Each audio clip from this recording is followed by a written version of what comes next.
Gamma used to have.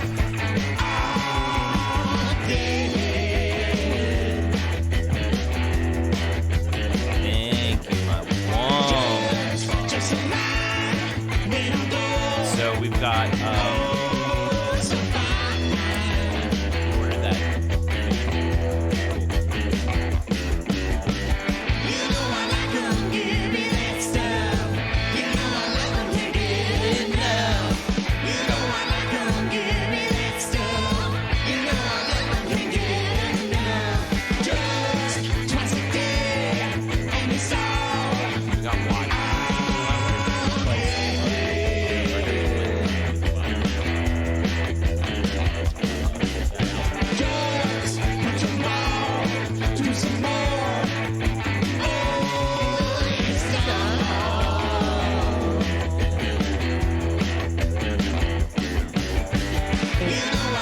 Once again, we got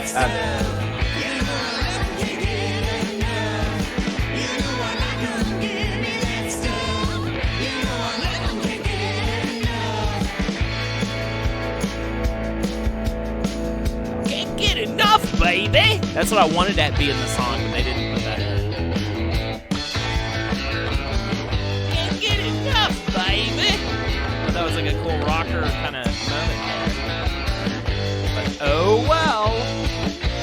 That's the fun police arrived in that part of the song. Can't have that fun little extra part. We rehearsed last week. We've got a few songs that really come together. You know what? Car is finally coming together. They just had to add like 8 more weird changes to it.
I forgot to send an email, so this is gonna start with the delivery food getting delivered.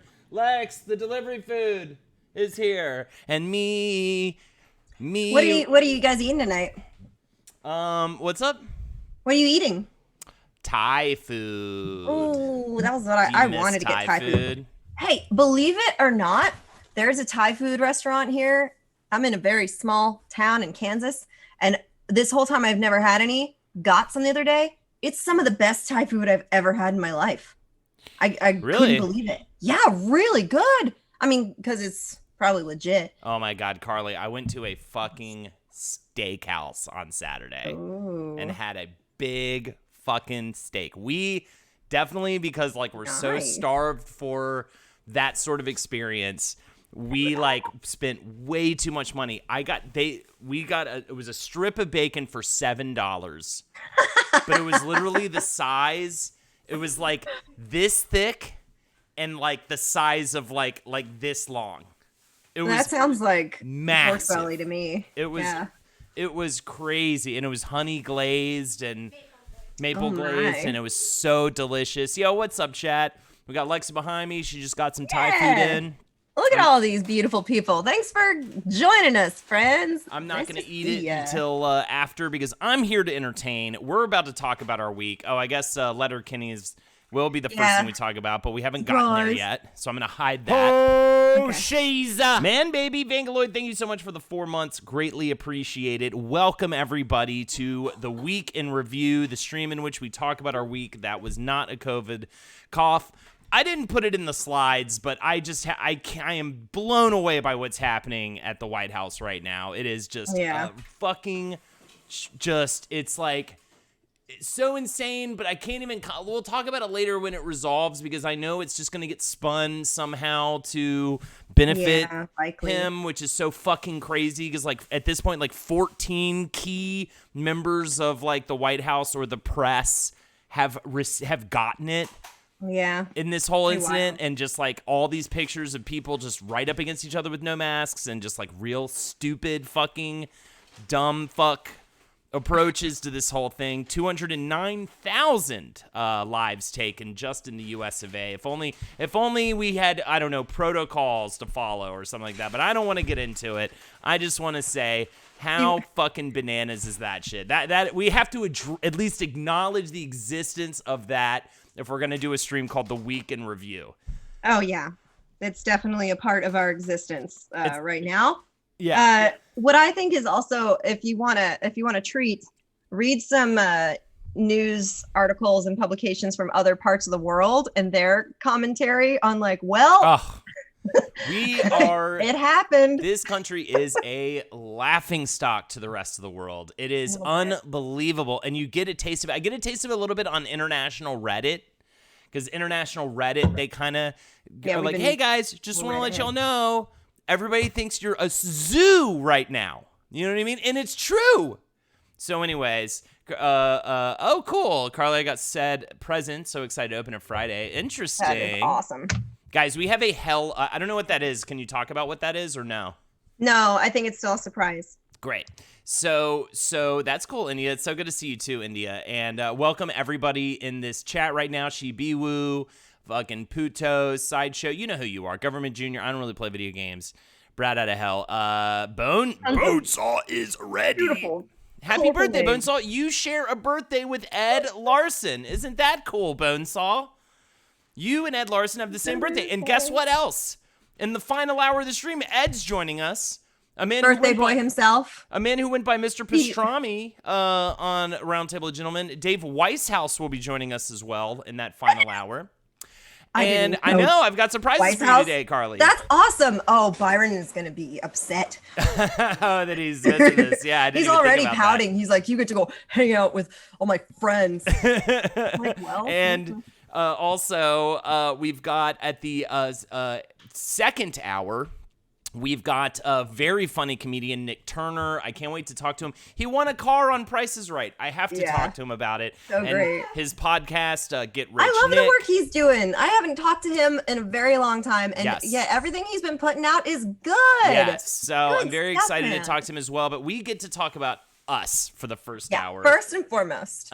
Very first and foremost. Just the things we've been experiencing this week. I will say, just as a general check-in, the first 2 weeks that Lexi was gone, I feel like I was bad. I was like you right before you left, I feel like. It was like I'm up till 4 or 5 in the morning every night just getting fucking smash hammered. I don't think Carly was getting smashed. She's just getting pretty hammered. I had a developing problem. See? I'm not crazy. I did. Wow, peanut gallery, fascinating. Is that interesting? So No judgment, you know, when I mean it really left to your own devices, it comes down to self-control, and at the time I had none. And last week I pulled it together. I didn't even not drink. Like actually tonight I'm not drinking. And by the way, my grandmother used to always keep a big old 2-liter of Orange Crush in the fridge. I love the stuff. So I just got a 12-pack of that because I always treat myself with like a fun soda if I'm not going to drink. So I went and got that.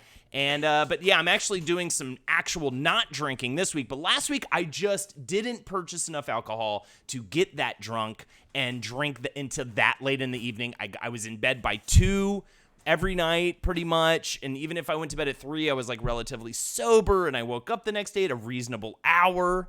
So anyways, it was just, I'm patting myself a little on the back here. And then Lexi comes in and I'm getting to bed even earlier. I woke up naturally at 10:15 today, which is crazy for me.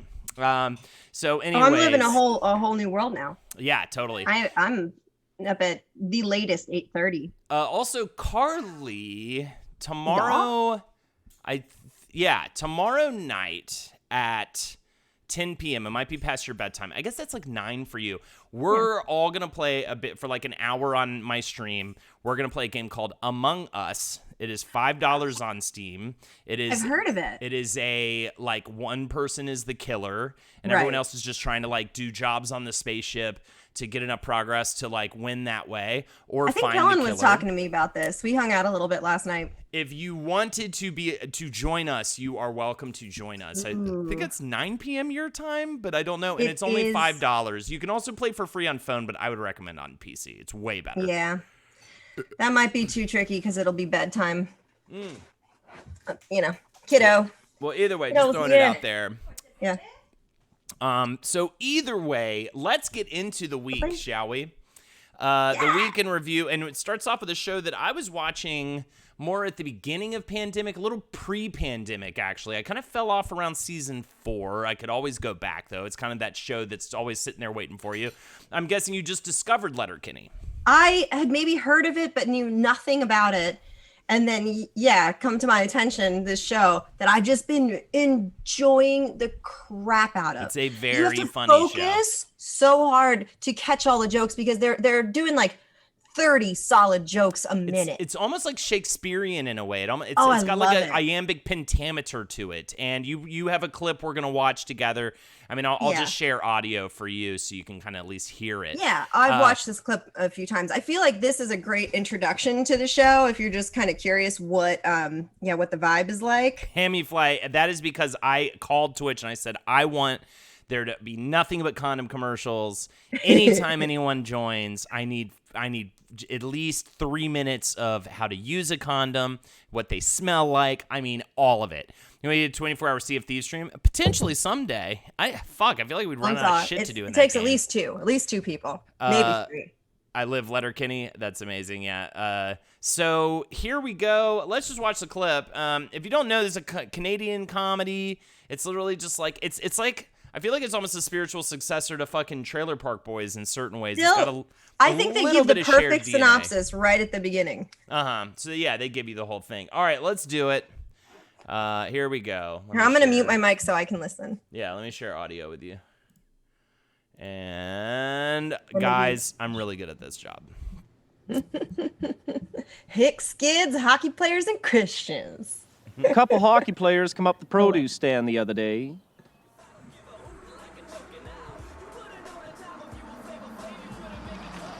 Hit her batter, let's get at her. Someone needs a pupper. Better about everything. Can't believe your sister's still dating these nutsacks. Wayne, How are you now? good and you? Not so bad. Hey, Katie. Go home, Daryl. Nice onesie. Does it come in men's? Oh, I think you come in men enough for all of us. I think you better come in my... you better come up... I think you better come say that to his face, you fucking Hicks. Nice execution. Man, You're doing baby. terrific. Hey, I heard about your breakup, buddy. She was a sweetie for what, 5 years, right? Oh, you're a high school sweetie, right? What's it to you? Heard she cheated on you, buddy. That's a real kick in the knackers, bro. Just a real ouchie, bro. It's too bad she taught you not to fight anymore, buddy. Because that's a fight on sight for you and her new guy, buddy. Fourth life for life, bro. Maybe if you'd ever been in a real fight, you might not be so keen for another. What'd you say? You heard me. Oh, my spitter. Tarps off, boys.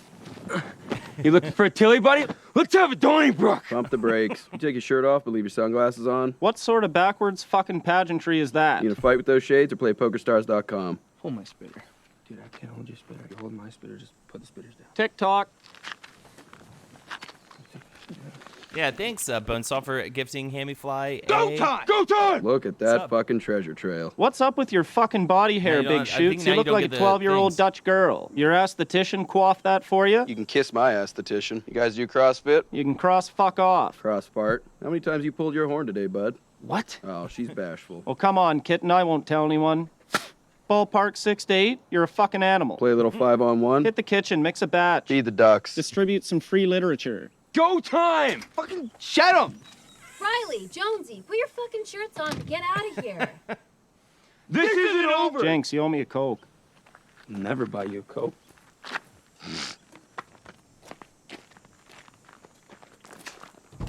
It's a hard life picking stones and pulling teats, but sure as God's got sandals, it beats fighting dudes with treasure trails. Very good stuff. So definitely if you it's all on Hulu. So It's definitely so check good. that out. And that is the very first 2 minutes of it. Right. Oh my god. Yeah, and it really is a lot. How It's many just a times lot you of pull your that. horn today, buddy? Oh, a- look, she's bashful. Don't worry, kitten. I won't tell. Yeah. That little. There's just so There's many. so much like just fast. It's Oh, great. I love Squirrely Dan. Definitely recommend check it out on Hulu. And there you go. I think that covers the first It does. story of the night. Highly recommended. Story number 2, and Never by the played way, Coke. that the sister or whatever that you saw in the first clip is a smoke show. She goes Flamin' hot. blonde in the 3rd season. Plus the 2 dudes when they start like trying to pep up the hockey team, those scenes are some of my favorite when you get to that. Oh yeah, great I think stuff. I'm in season 3, and I just started watching it over the weekend. So.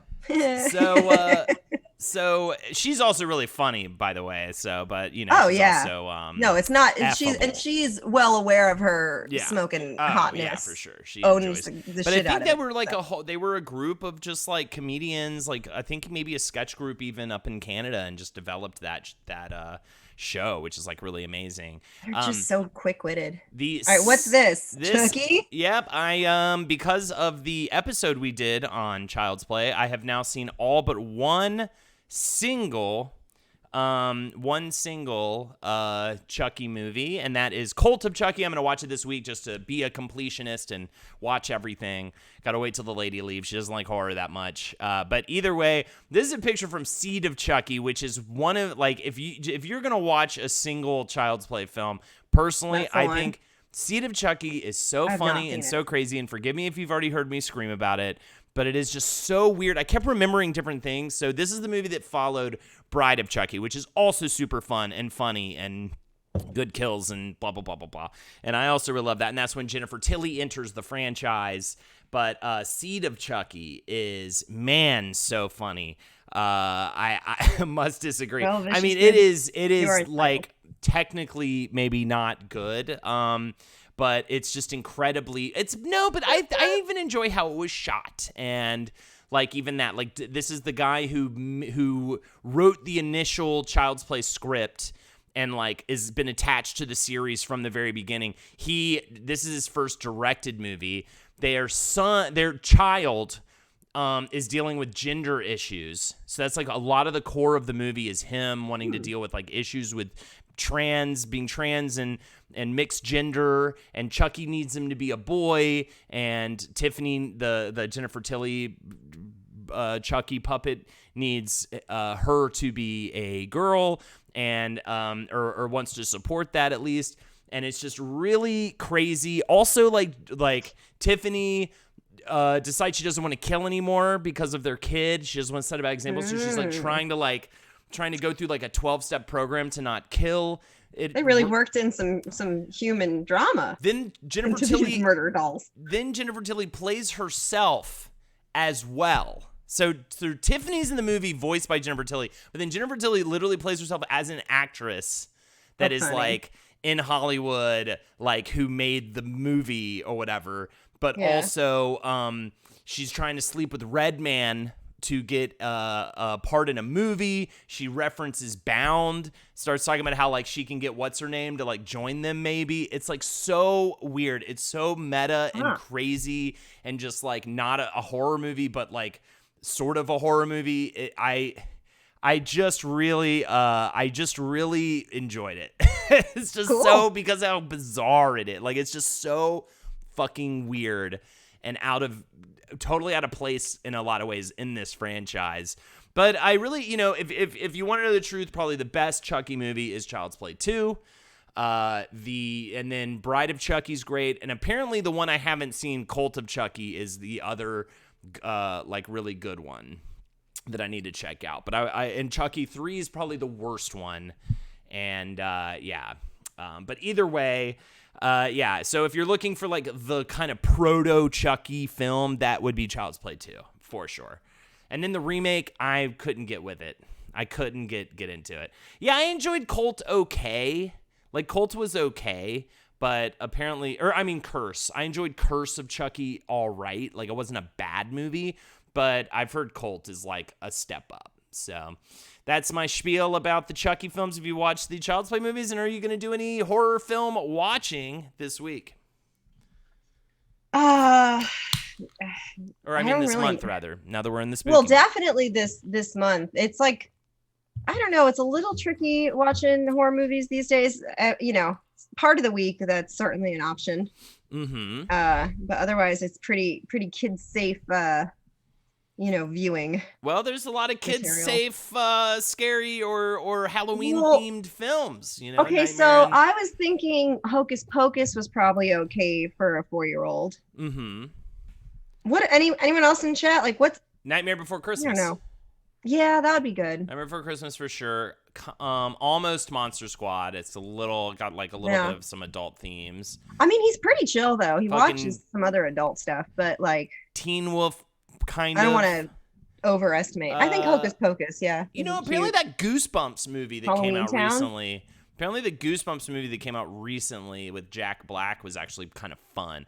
Speaking of which, speaking of that, saw the second Jumanji remake movie. Those two movies are a lot of fun. I like them. I Yeah. really enjoyed them. They were fun.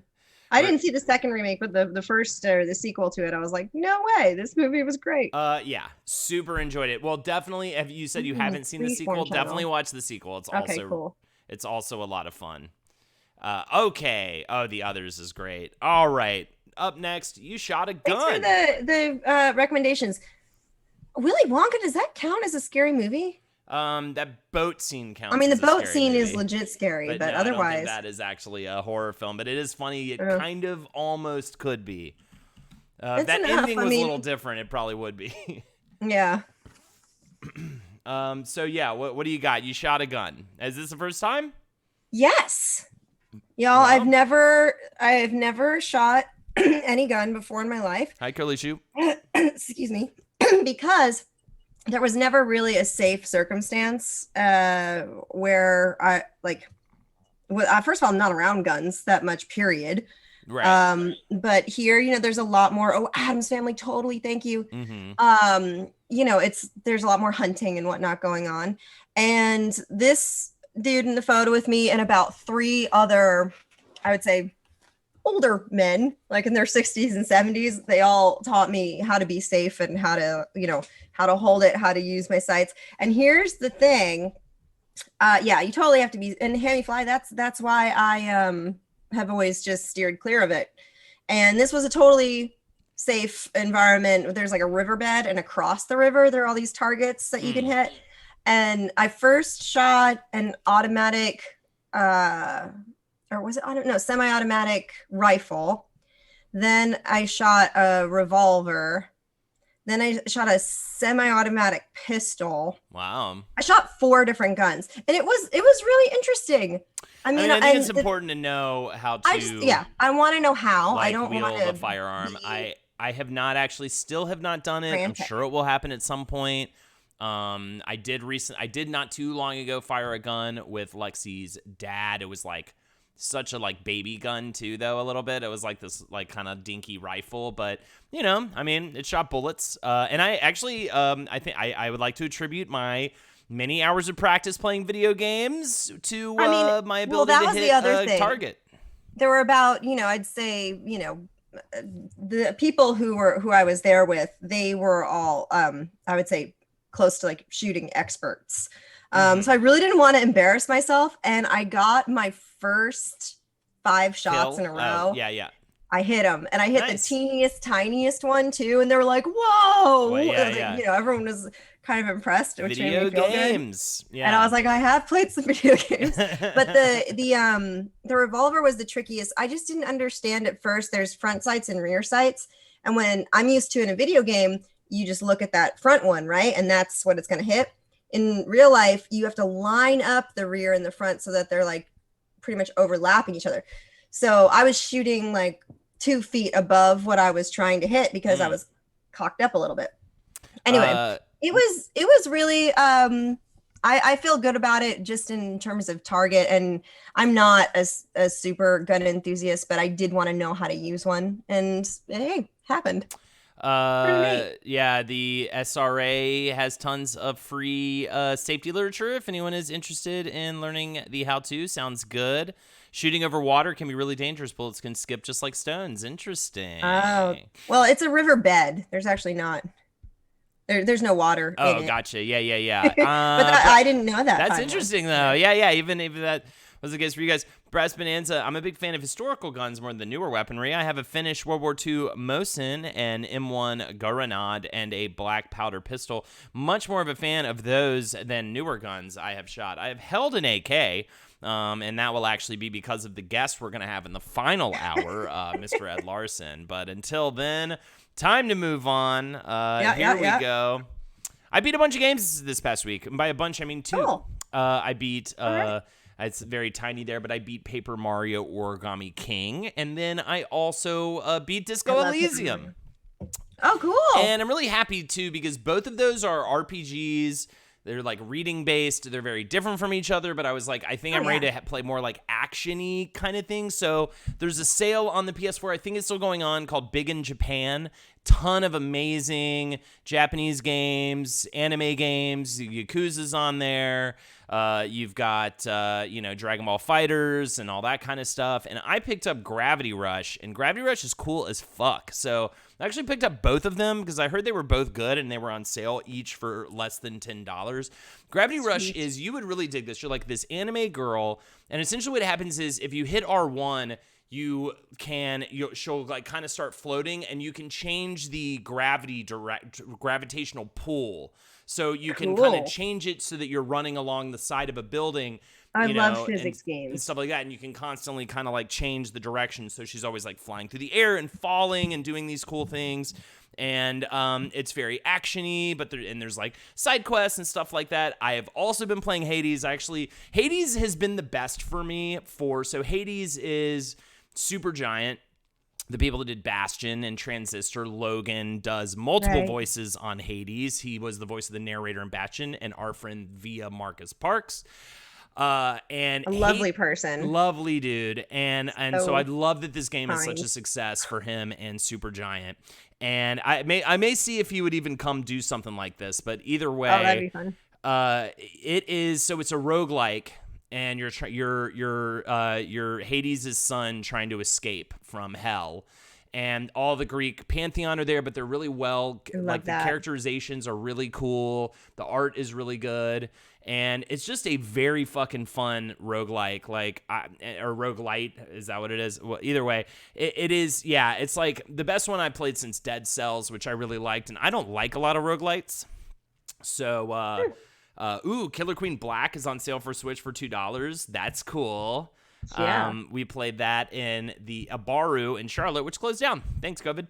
But either way, Hades is super cool. I have gotten to Elysium, which is hilarious. That's like one of the levels. That's like the third level. I think there's either 4 or 5. The farthest I've gotten is Elysium. I can pretty consistently get there now, though, so I'm getting close to that boss finally taking down the Minotaur at the end of that and moving on. But definitely check it out. Also, I beat Disco Elysium. Disco Elysium, really cool stuff at the end there. There's like a lot of shit goes down in that final like act. But ends a bit abruptly. I was hoping for a more kind of drawn out, but there's some things that I didn't trigger that I know I didn't trigger because I was talking to other people about their experience. So that might have given me a little bit more, but still super enjoyed it. Very rewarding. And there were a lot of really cool in-game moments. So I'm just happy it feels good when in that 1 week where it's just like, boom, just knocking them out. And now I'm moving on to other stuff. I'm actually now replaying Alan Wake for our Wizard and the Bruiser episode on it. So I'm starting that game from the beginning. We played that game together on Creepshow Creations. I might even play some more of that later tonight. But what was I going to say? Yeah. Oh, and Paper Mario Origami King had a big ending. And that boss fight was almost like too much. It was like stressing me the fuck out. But man, great game. Had a couple of frustrating moments during a couple of the boss fights. But if you want just like a fun ride, man, Origami King is just that feel good, for the most part, easy breezy, just enjoyable experience. And a really cool, they've sort of incorporate like a puzzle mechanic into the combat, which is super cool. Alan Wake was also fantastic. We'll say I'm very sad it didn't get a sequel. It kind of did with American Nightmare, but yeah. I will probably check out American Nightmare as well this week, or watch a Let's Play if need be, but I'd rather play through it if I can get through it all. Damn it, that's my job. Just have to play those video games. Haldog says, Lexi. So there it is. What else was there? Yeah, Hades, that, and I'm probably going to finally get back to Persona 4 Gold. I definitely want to get this Hades game. That sounds awesome. You should super get this Hades game. I like the that. art is really good in that game too. You will really love the art of that game. And I don't think it's too expensive. Baby does not need a wipe tonight, Dingle Tuck. I pooped in the toilet a while ago and wiped myself. I'm bummed though, Carly, because that segue is a little weird. I You got got the it. tushy, but it doesn't work on our particular toilet, so I'm gonna hang on to it for the next toilet. That I think I'm just gonna hang on to it, but I got it in pink too because of our flamingo theme in the bathroom. Perfect. And because it's the color of my asshole, and I'm so sad that I have the tools to keep my asshole nice and clean, but I'll have to wait until I move. So Nice, compact packaging though. For sure. That's the fancy one too, with the hot water spray. What's funny is I think it was just 2 weeks ago that you were deciding to purchase it. I So literally look at that bought turnaround. it that night. I mean, yeah. Yeah. All right. So I know I was going to surprise Lexi with it. I'd be like, look what I did. I got us a bidet. So That's Tushy, by the way, that's right. like a attachable bidet to a toilet. But we have like a public restroom toilet. It is so weird. It has like the metal knob that you hit, and it's like just not it's like the weirdest thing ever. It doesn't have a tank. Yeah, it's such a bummer. It is a bummer. Yeah. All right. I chose Funny, for yeah. you because we already Very talked about constructing the desk last week. So I chose this aliens situation. Is this? Oh yeah. You want to talk about this movie or It's a just- documentary. Okay. It's a documentary. It's on Netflix. Okay, so in this part of the country, it is not uncommon for people to have had some sort of experience with seeing a UFO. And there aren't many planes. There are a few, but so like this was maybe, I don't know, 3 weeks ago, looking at the sky, there was a bright, weird light, and it threw me because I was like, there's no like this. It was late-ish How at baked night. out? Huh? How baked out? No, not even. All right, well, Not even. And I don't know. looked at it for a second and just was like, that is weird. That is not a plane. I don't know what the heck that is. And I was like, hey, check this thing out. Look at it. And we both looked at it for a second, and then it disappeared. It was totally gone. So we wound up talking about aliens for a bit. And you don't see it on Netflix? I could have sworn it was on That Netflix. was what you watched it on? Real quick, too, just checking in. Is this a new thing with you straight guys treating your assholes like us gays? India, we talked about it last week in review. Just after discussing things with the special guest, 69 people watching us. Fantastic. With the man, baby, thank you, Euler's number for the 40 months. Lordy, look who's squirty. It's me. And baby needs a wipe, but not a tushy bidet because it doesn't work for my toilet. But either way, we were talking about it last week in review. I kind of, upon further inspection, I reached into my soul, realized I wasn't giving enough attention to my butthole, and I was recommended. I've been wanting to get tushy, especially back when the toilet paper issue happened in this country. Remember that? That was this year. Yeah, And you just couldn't find toilet paper for no fucking reason because old people are fucking idiots and maybe should move along, let's say, into Everybody got a greedy new for their butt. realm because you have all these fucking morons with their fucking hats. But either way, Slippy Lips King. Oh, I love my bidet, and it's awesome. I want one of those by Tushy that has the heated water. It is $120 for the heated water Tushy, but I highly recommend it, even though I haven't used it yet. Because it won't work on my toilet. So anyways, Unacknowledged, what's great about this I movie? think it might have been on Hulu. It might not be Netflix. I could have sworn though. I mean, I Was could it very Prime? quickly I find don't that know. out. I don't remember which thing it was. But so anyway, what I was sharing was my little experience, my questionable It is on moment. Hulu. Exciting. Okay, thank you. And Amazon Prime.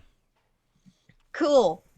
Had me dive back into my alien documentaries, and this was a new one that I hadn't seen before, and it's pretty great because the guy who put it together started an organization basically to help gather some of these accounts, and there were plenty of pilots that had seen strange things, and it all gets either documented or classified or whatever.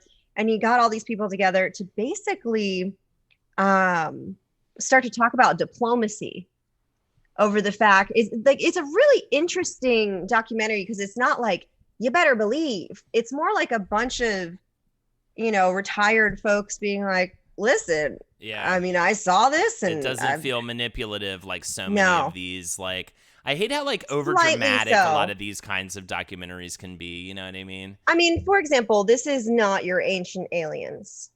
Ancient Aliens is more like, what if you walked around a corner and you saw a green dude? They're so silly about it. But this was kind of interesting just to see, I guess, a lot of the documentation that is out there. And it makes what I was really intrigued by is this whole thing with alien technology. If we're just going along the lines that, yes, they exist and yes, they have visited here, that to have a new power source that would be by some sort of advanced technology would absolutely change our entire world. To have a power source that was renewable. And these are the things that I'm thinking about, like, sure. I mean, there's so much technology. There's probably they probably have, talk about sex robots. I mean, they probably have that fucking completely figured out at this point. We're about 20 years behind probably what a fully realized, seemingly real female woman that is programmed to give you sexual delights. I mean, that I honestly wonder if that's their main concern. But it could. I mean, hey, porn drives technology, as we all know. Like, the porn has honestly. I was listening to a thing about this really quick too. Right. India says every once in a while, everyone should treat their assholes like a BTM getting ready for a gangbang. Nice to tidy it up. Absolutely. For sure. I think I like to live my life imagining every room I'm going to walk into is a room in which I will be gangbanged.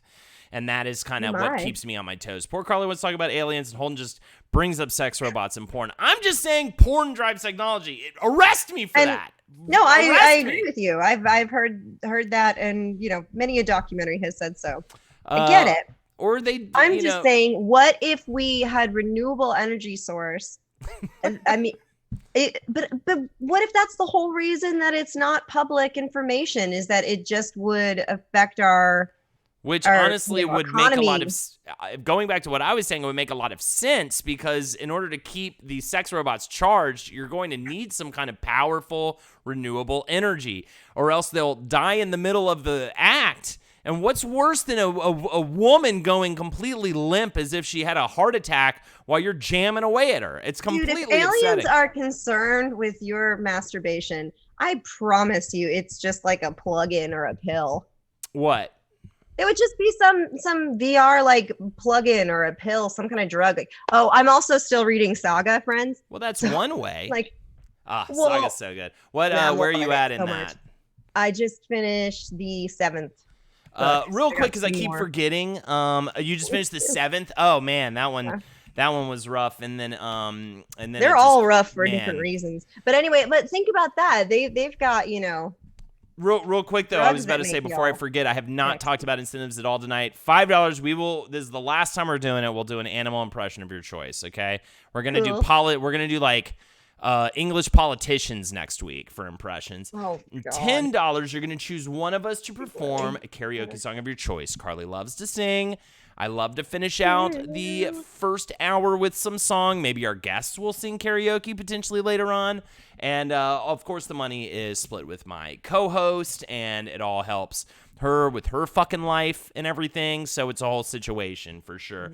Going back, 7 has a rough ending for sure. But you were also getting very close to being caught up to that whole thing. And I know. You know how I feel about that. Yeah, you know how I feel about when things are starting to get close to the end. You're about to feel a lot of feelings once you get to the end of where that leaves off. But I will say, I don't think I can slow down. I'm dying to know what happens. I will say, also Nino Cooney, are you check it out. I'm not Ni no terribly far in Ni no Kuni. When we've played the games on the PC, it's honestly been mostly this Avengers Lego game.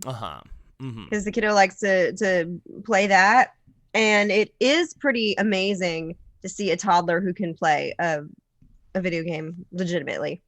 It blows my mind. I am almost done with crazy. Children of Dune, by the way, and that should be finished this week. Thank God. I'm so ready to be done with that book. I've been reading it forever. Really? It feels like, well, it's 600 pages, so it's just True. not quickly digestible. And then Jackie sent me. I am in book jail by the Zabraskis. Jackie sent me The Meaning of Mariah Carey. Mariah Carey's autobiography that came out this past week. So now I will have to be reading that. So if it's not Henry making me read Dune, it's Jackie making me read about Mariah Carey. But either way, someone else is making us read and watch things right now, and that person is Mr.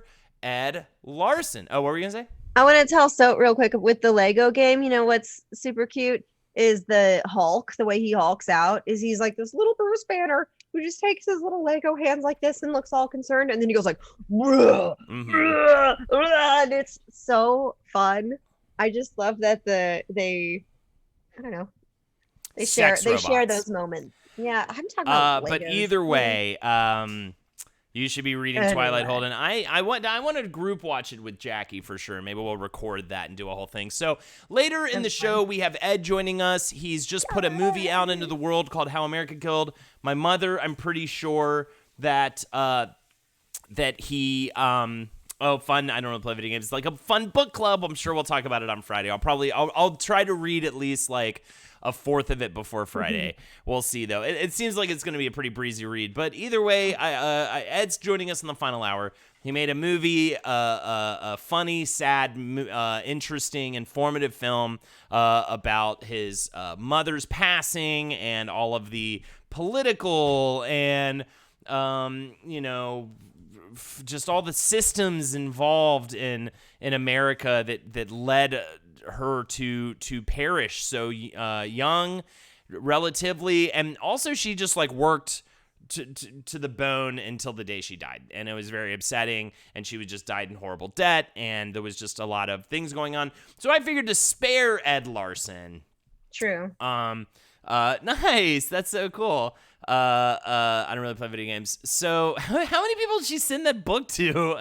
So anyways, I figured I'd spare Ed of watching this documentary trailer. Thanks for putting that in the chat. For like the millionth time. Yeah, for sure. And if you actually just type Ed's movie, it'll pop it up there. I think you have the ability to do that, but I'm not sure. That's probably even a better post what you posted. But either way, let's watch the trailer now so that we can spare Ed of having to listen to it for the millionth time.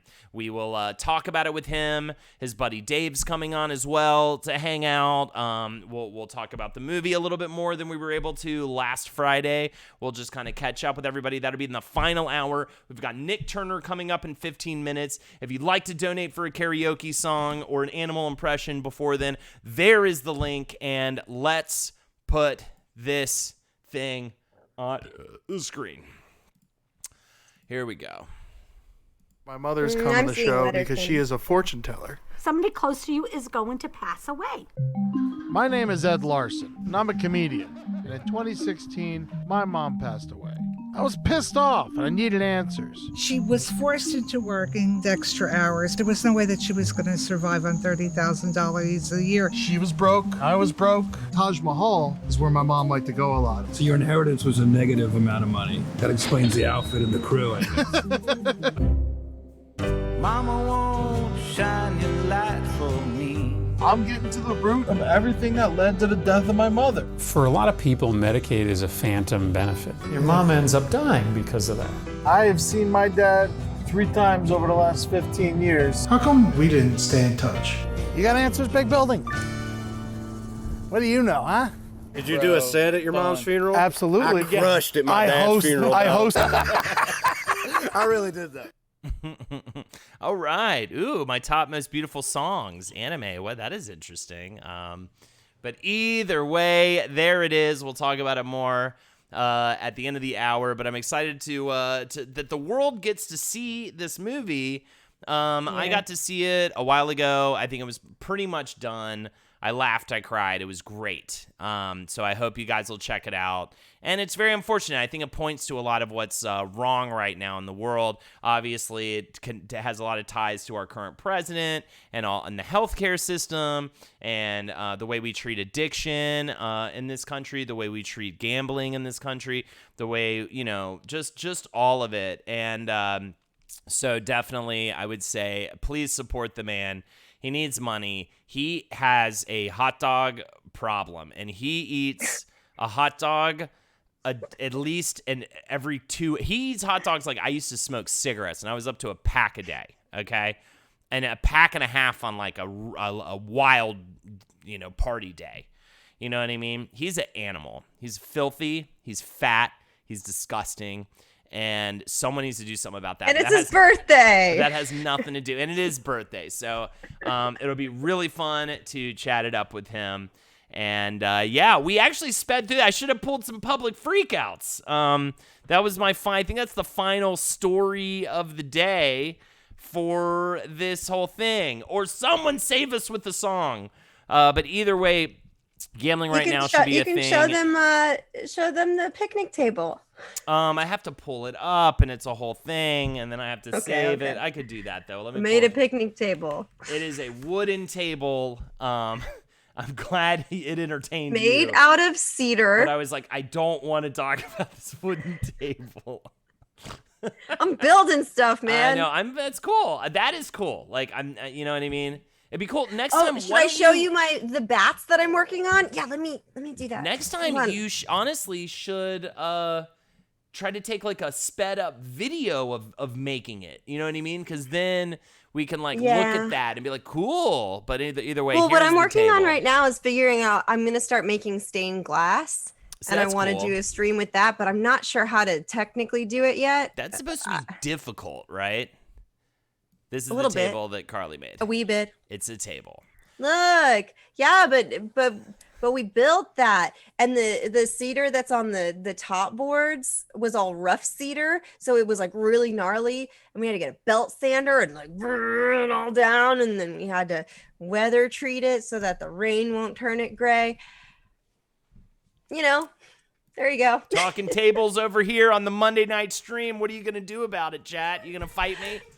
I've never built tables before. No, I've never she just gave me options. So I wanted to talk about aliens over a table, and aliens gave us all that great look at that pretty sex table. robot stuff. But sex robots was a fun chat too. You should see it though. In the sunshine, it's like glowing, and the wood grain is so pretty, and it's going to a little 1-year-old kid. It's great. Like I'm glad. I'm positive about the table. I just felt like aliens was maybe a bit more of a better launching pad. I'm looking at a table. You don't know what people want to know. Has the world gone mad? That's an S. I mean, it really does look professionally built. I will say that table. But either way, I guess I usually call that like a picnic bench in a certain way. Picnic table. So is it very tiny? Is it a lot tiny? Okay, it's a little tiny thing. It's That's like cool. I don't know. Oh, she's man, baby. High. Table slabs. Thanks, Sideshow. Thanks for all the gifting a sub to That's My Name Bee. How is Lexi's babysitting? I got another thing. It's going good. Yeah, grab your paper bats. We've talked about the wooden table. Now we're going to talk about the paper bats. Lexi's she's been like a nanny teacher. Why is my coat wet in the closet? Great question. I have no clue why your coat would be wet. Mop and then maybe some Swiffer juice got on my coat. It's vaguely possible that could happen. No. Actually, that's not true. I didn't mop, so I haven't been in that closet. That's so weird. Maybe look for a leak in the roof or something, because I do not think. And I did not jerk on it for internet points. It's so glowy. Okay, so it's just a coffee filter with some hot glue, and I made a little hot gluey face, and I'm gonna hang them. I'm gonna spray paint them black, but that's a pretty good bet for a coffee filter. It is a smart use of a coffee $12 filter for a rubber bat when you can make them out of coffee filters. Are you gonna go? Do you have a costume in mind for? Yes. Yeah. We're not going anywhere. Right. But that's okay. So that's part of this. I want to decorate like the porch that goes around the front of the house because we don't really ever use that area, and I want to do spooky decorations. Yeah, we should probably consider that. But Lex and I were talking the other night because we're not going to be able to go home for Christmas this year because like my mom like straight up doesn't want me to because of the 2-week quarantine that I have to deal with in New York afterwards and you know, just all the things that go into visiting them for Christmas. And they're also much older, so they're more at risk. So we're not going to go home for Christmas. So we need to actually make it a point, and I'm terrible at this, but we need to make it a point to fully decorate this apartment and really make it feel like the holidays in here. But here's the thing. Make your decorations and you're going to enjoy it so much more. Because I went looking online and I was like, I'll just make this simple. It adds up fast. And what you're getting is likely garbage. Like they have some really lame decorations. I'm going to get this stuff called Creepy Cloth, which is just like black gauze. You can do a lot with that. And spider webs. That's all I'm going to buy. Everything else I'm going to make. I will say we actually talked about it with Lexi, and we are actually deciding since we, never have a choice usually, we're going to celebrate Hanukkah this year. So it's going to be fun. We're going to kind of Jewish it up in here and make it very fun and very Jewish, which I don't know what that entails. I know we have to get a candle and a top to spin. But besides that, I'm not really sure how to decorate in the Jewish way, but I will look into that this week. Either way, I have a couple months. Maybe I'll read a book about the history of it too. Yeah. He also asked me. I'm not walking right away. Not talking from on that. I'm telling you, it's gonna be fun. Too many directions to go. I'm gonna be a phoenix for my Halloween costume.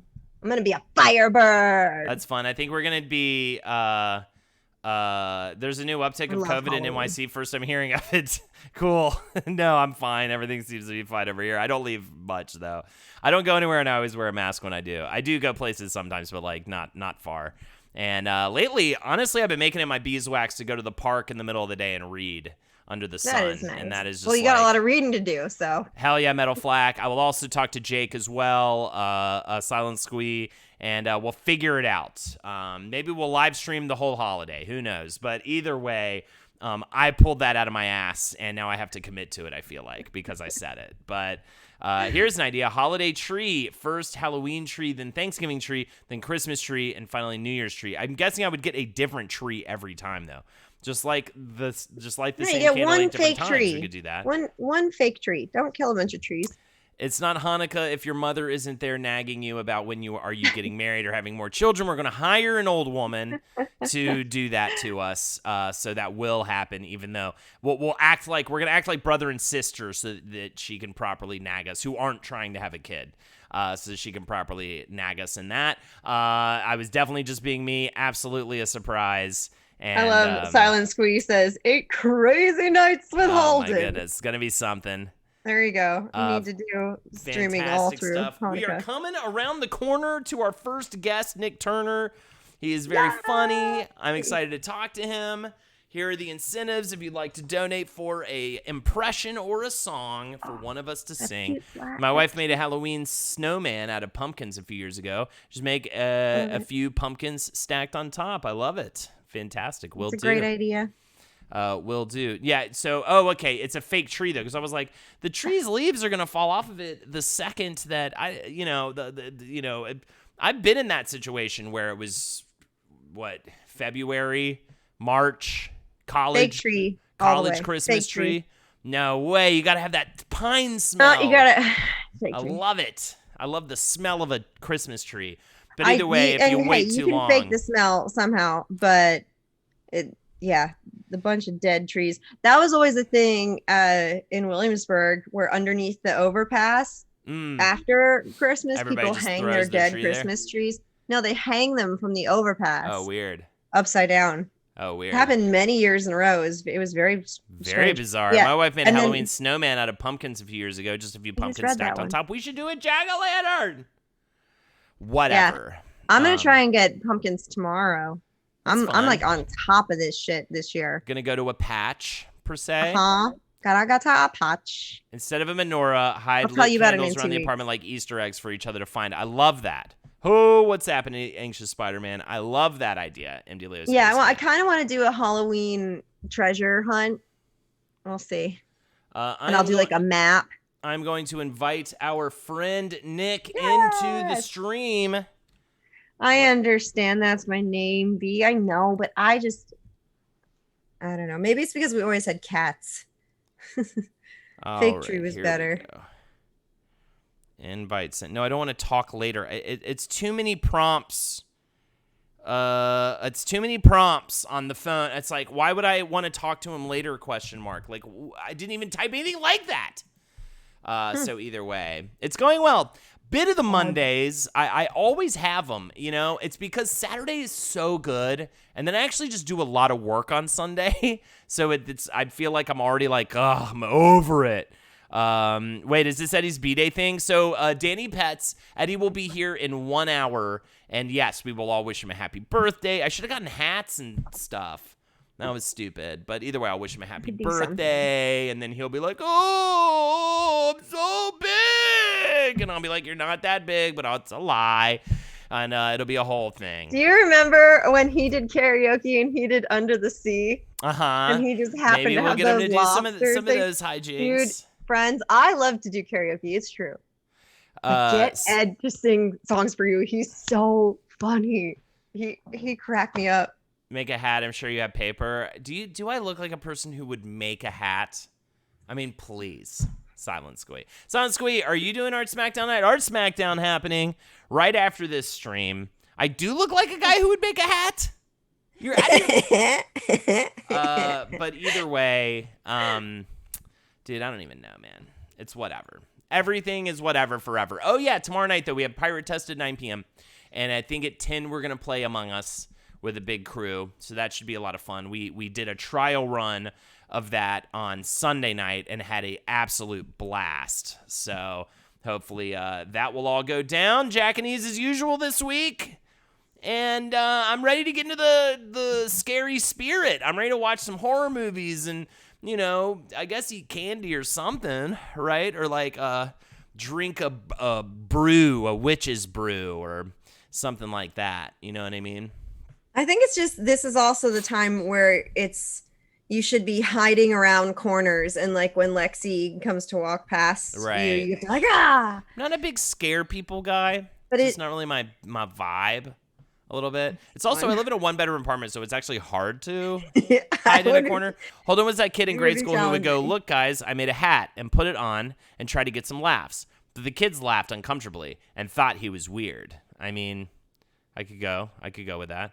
My friend, Hello Zombie is really what it says. And I was trying to missay it, I feel like. But either way, yeah, that's cool. Going to be on the stream tonight. Art Smackdown. We will raid that as soon as this is done, for sure. And Marriage Test is being temporarily replaced by the Pirate Test, Hal Dog, while Lexi is away during the week. So until she comes back to me, she's punished. She doesn't get Marriage Test with you guys, okay? And she cries just like Ed will when he comes on about being big. And but it's fine. And I'm completely cool with it. What was I gonna say? When does Lexi come back for good? I want to know too. She soon is going to be doing 4 days on, 3 days off, but I don't know what those days are going to be, and that's going to be persistent probably until we like move or the world stops being horrible. So I don't know when. Why is she home now? For some reason, they're not having her. They're getting her tomorrow to go back. So I guess because they were busy today or something too much so to grab her, which is great because I get her for an extra day. So I ain't complaining. The Pirate Test is multiple choice, but all the letter choices are R or C. Absolutely. Then there's killing. I like that one, MD. And there's 4 to 5 sex robots as well. How come nobody in chat really wants to kind of focus on the sex robot discussion that I feel like I don't really mind. You feel free. I know you don't mind, but chat's just kind of like, let's talk about Hanukkah or something. You know what I mean? Or like, let's say hello or something. You know what I mean? Thank you for posting the incentives there. I do believe our friend Nick will be joining us any moment now. So hopefully that happens. He is logging in. I just saw it. We got 69 people watching. They're all rearing to go. You know Nick probably from Roundtable of Gentlemen. Very funny guy. So definitely check it out. Mic check. It's going to be great. What about the moral implications of sex robots? Can a robot consent? I think that's when it gets really weird and icky. I mean, if you get a robot to the point where they really look and seem like fully human, which is kind of where you need to get to have a successful sex robot business at its core. Fucking Bezos or whoever's working on that in a secret shed somewhere. But either way, I think that it gets really sticky. Or also there's the whole thing. There we go. There's also the whole thing about, April 5000, yuck. Can you fulfill certain kinks with sex robots that you weren't before? And is that problematic as well? I feel like a little bit. Hi, Nick. How you doing, buddy?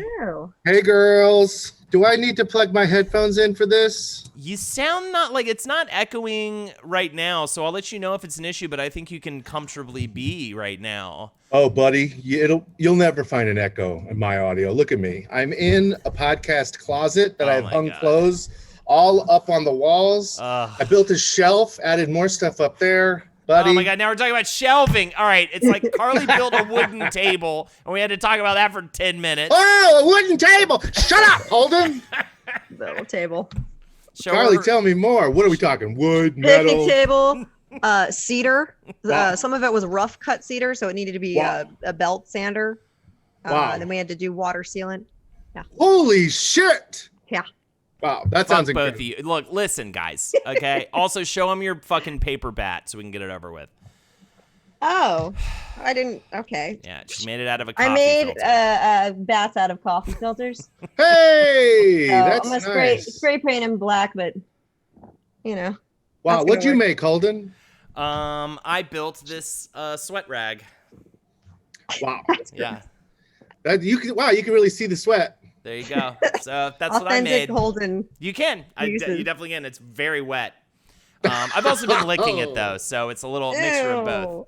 But either way, and Holden was a mysterious leak in his closet. The suspense is killing me. There was some. Lexi found some droplets on her coat in the closet, so we think there's either somebody has COVID in the closet or it's She comes out, Nick, and says like, Holden, why is my coat wet? Yeah, but it's also like, how come I'm immediately fucking in I don't know. husband jail? I wonder what she imagines you did to her coat.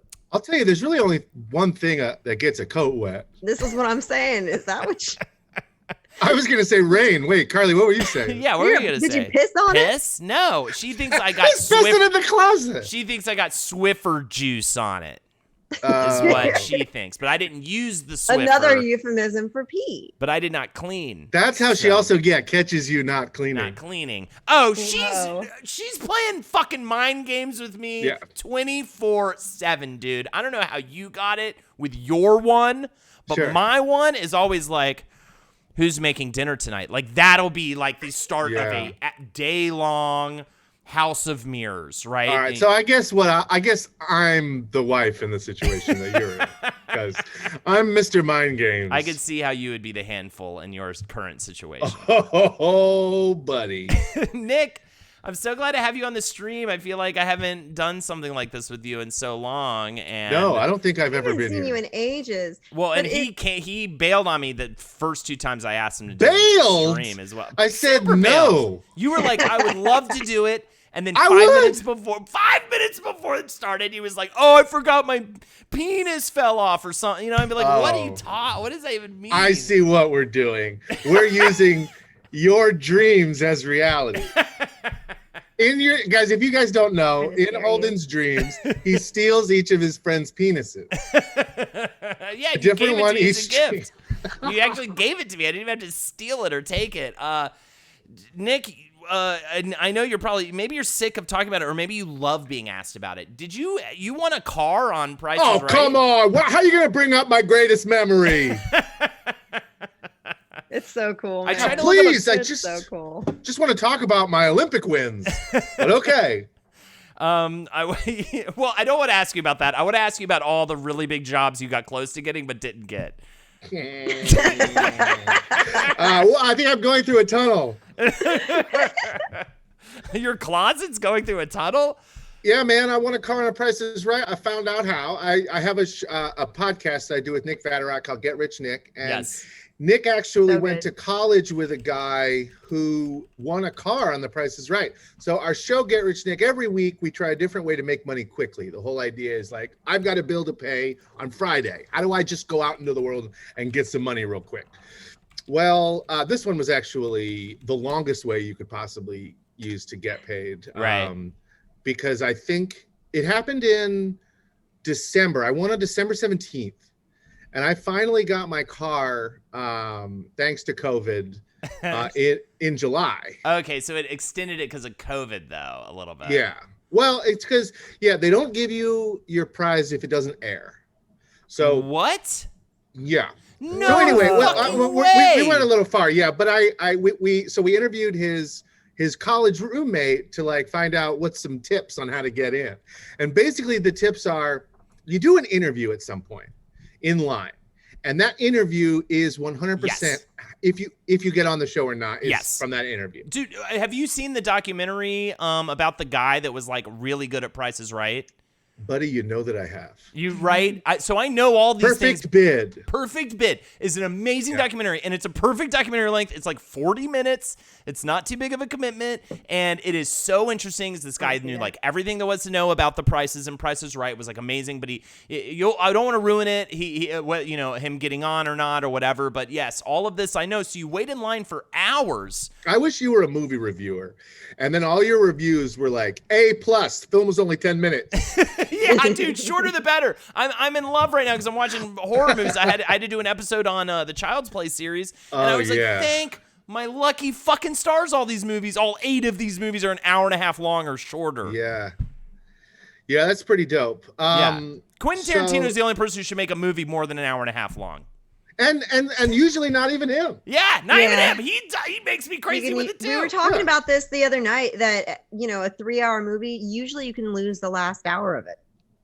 Oh yeah. And Like all the N-words. Ended a long time ago. Or just take out all the N-words. That's an hour right there. Yeah, the no N-word cut.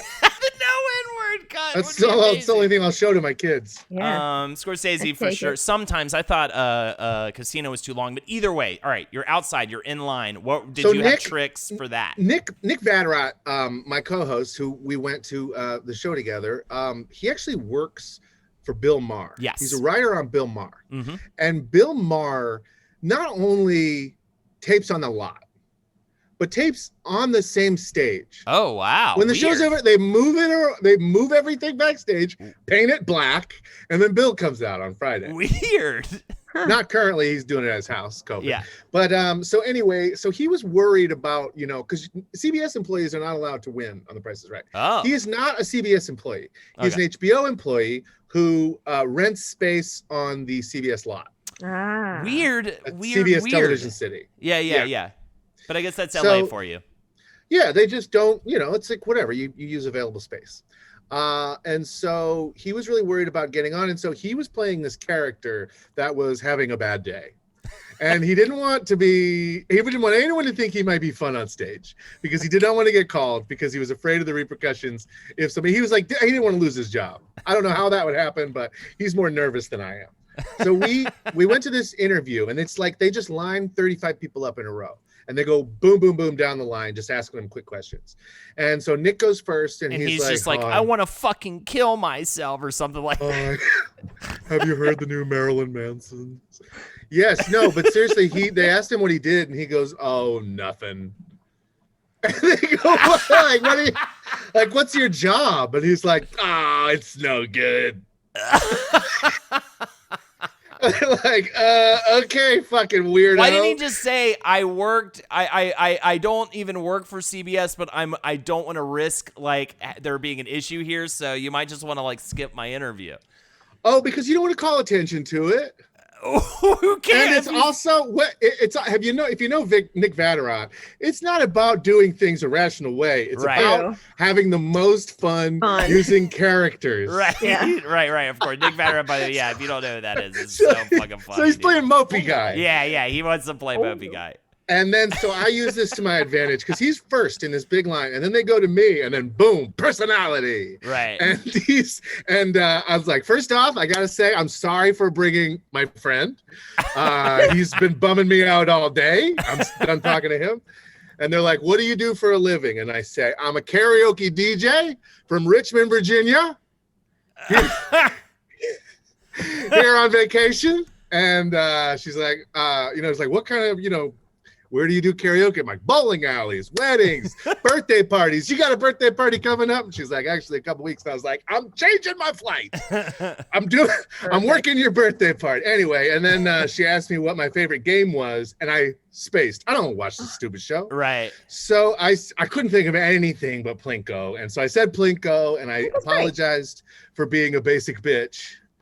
And then she moved along, and then as they go down the line, you realize she's asking every other person one question and moving on.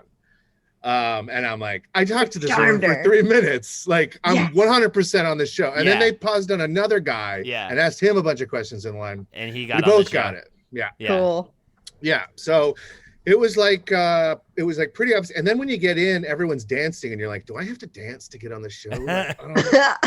The producers come out on stage and they're staring at everybody, finding out where everybody is, the ones they picked, and also like if people are still being exciting.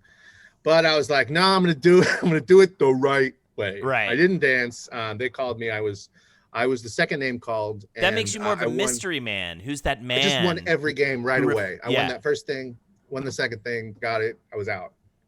That's 5 minutes. Yeah. Wait, did you do the what is it, the Showcase Showdown or whatever too? You had to do that too, right? I rolled I believe a 95. But the person, or no, I rolled a 90, but the first person had rolled a 95. So you just that was such like a limp So then dick moment. But yeah. The best part about it is that you did it for a ridiculous comedy podcast where you guys are just trying to come up with like silly ways to get rich quickly, and then it actually came to fruition.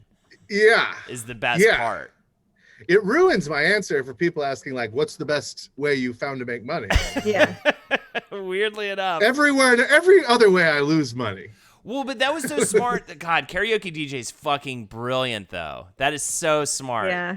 Yeah, well, in the interview with his friend, we kind of harped on the idea that you can't be in entertainment. Yeah. That's not what they want. Yeah. And you can't be from LA. Right. And so when he said that he had moved out to LA already, but he said he was a musician in Michigan or whatever. You're right. And so. But he didn't yeah. Or wait, Nick said that? I thought no, said... his friend. Yeah, his friend. Yeah. Yeah. Oh, okay.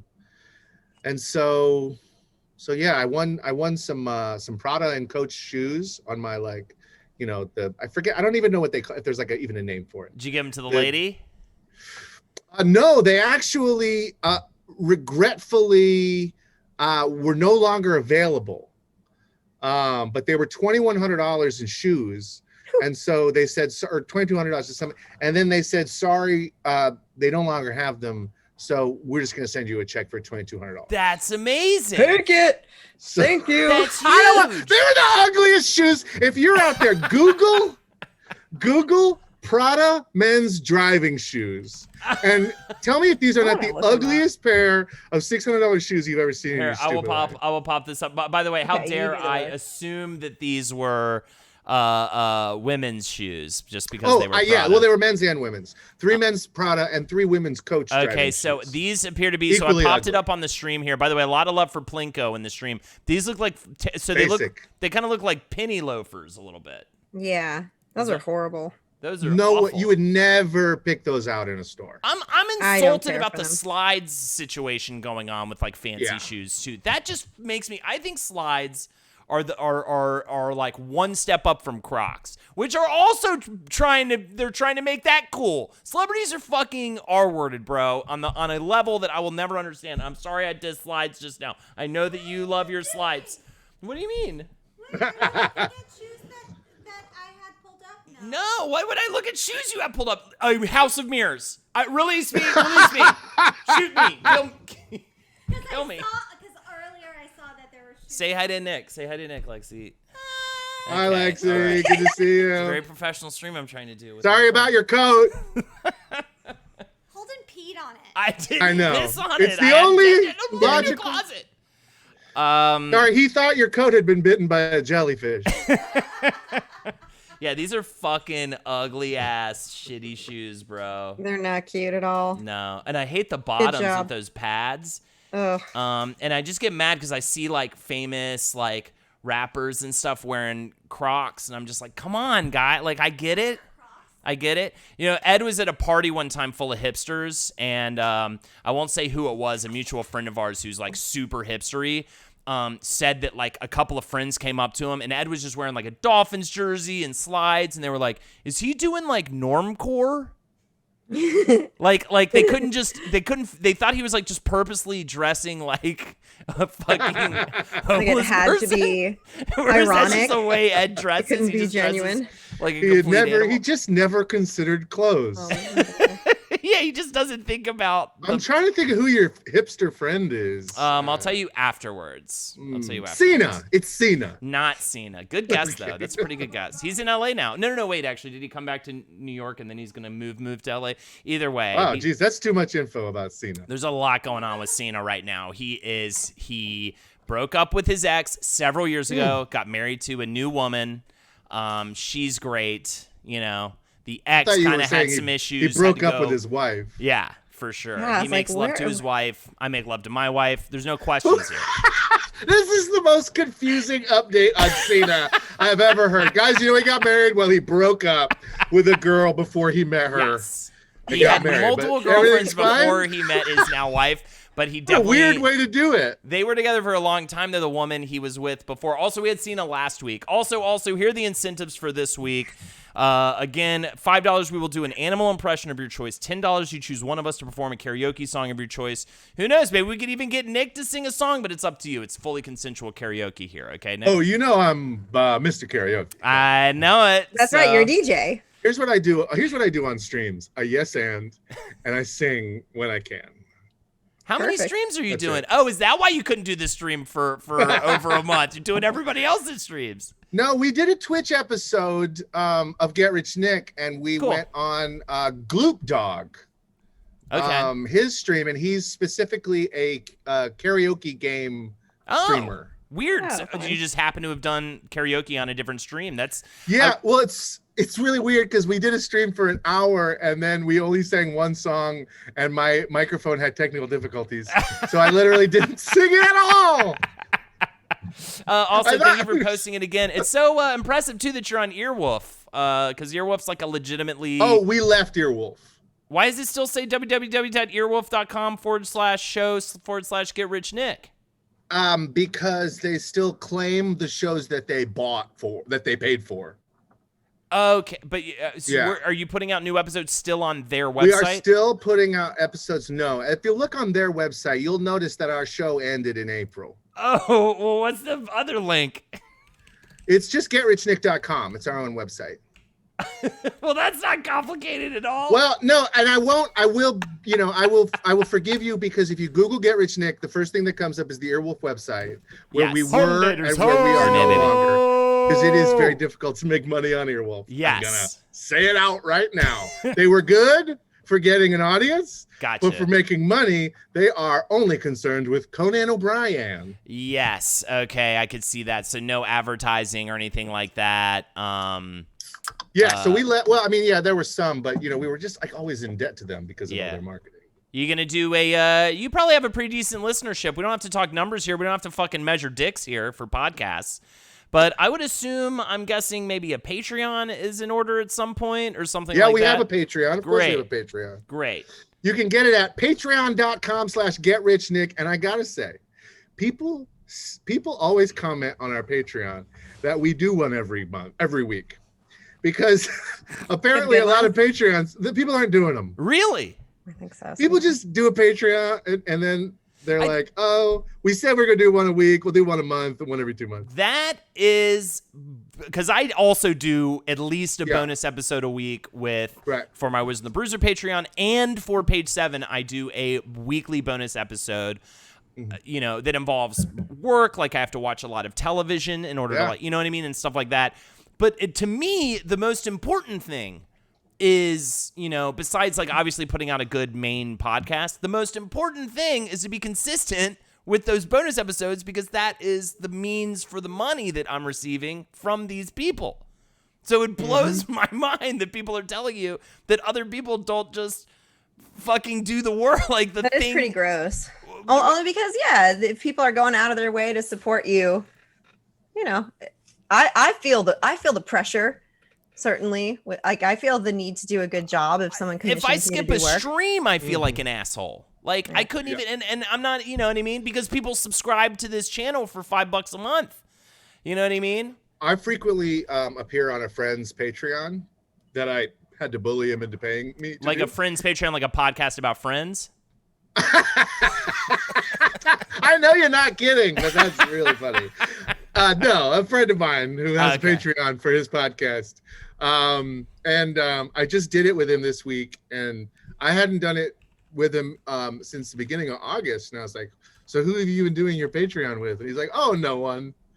I just haven't put one out in 2 months. And I said, you shouldn't put this out because they're going to see it and be like, oh, right, I've been paying. Right. At that point, it's actually detrimental it's a secret. To put an episode out because it'll remind them that they're still paying for this thing. They're not even receiving. It's ridiculous. I couldn't imagine. Jackie's doing so much work for the Patreon. She's reading, until they find out about it and make her pull it down, she's been reading all of Twilight, like an audiobook. Like, it's hours of extra entertainment. Like, you're getting so much fucking extra shit. So I want to encourage everybody here, based on what I've heard, and honestly, I think this is a cool fucking move on your part. Before even hearing a single episode of Get Rich Nick, go to their Patreon, subscribe. Like, because this is kind of like a Russian roulette. Like, how ballsy is it? How cool of a cool dude move is that? If you want to freak me out. Straight to the Patreon, spin the $5, then even find out if you even like it. It's so good, man. I know when I'm doing a bad job, and I'm not here. I'll tell you where I am doing a bad job. I have a show on iHeartRadio. Now, this one is just for the money, but it is a daily. This is like this is how I've been surviving during core, honestly. Right, outside of the Prada money. I have this show that I do with Anna Hosnier, where every single day there's a new episode. We cover another episode of Below Deck on Bravo. Okay.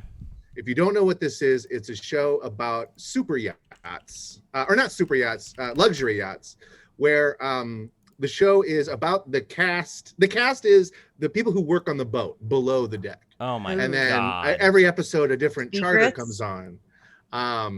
So there's been like almost 200 episodes. And has there been a black person on the show? There was one. Well, I guess 2. And they are they've both been mixed race. They're both women. There has never been a black man. Picture. Right. Oh, look at this cast picture. I mean, that's why I asked him that. Sorry, I posted the cast picture up here. What a bunch of hateable fucking people. I just can't. Oh boy. Wow, you really figured out the tone of our show. So I've been doing this insane thing, and it's like awful.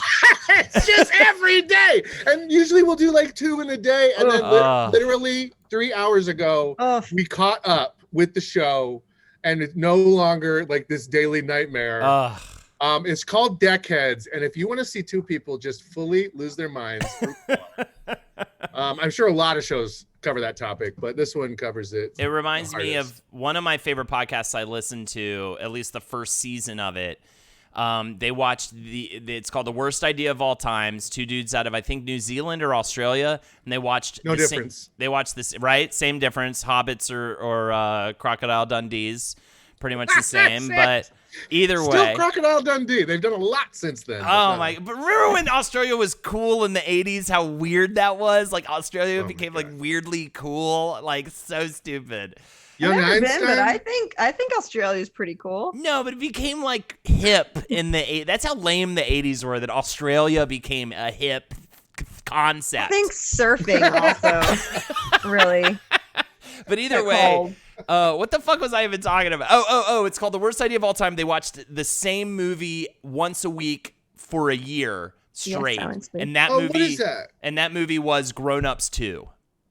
Oh, I have heard of and this. They slowly lose their mind. Every day. Yeah. Who did that? No, once a week. I forget. They're just two comedians out of like Australia, or I believe. Oh, wow. Yeah, I have heard of that. And they're really funny. And after that, they did like the second Sex and the City movie.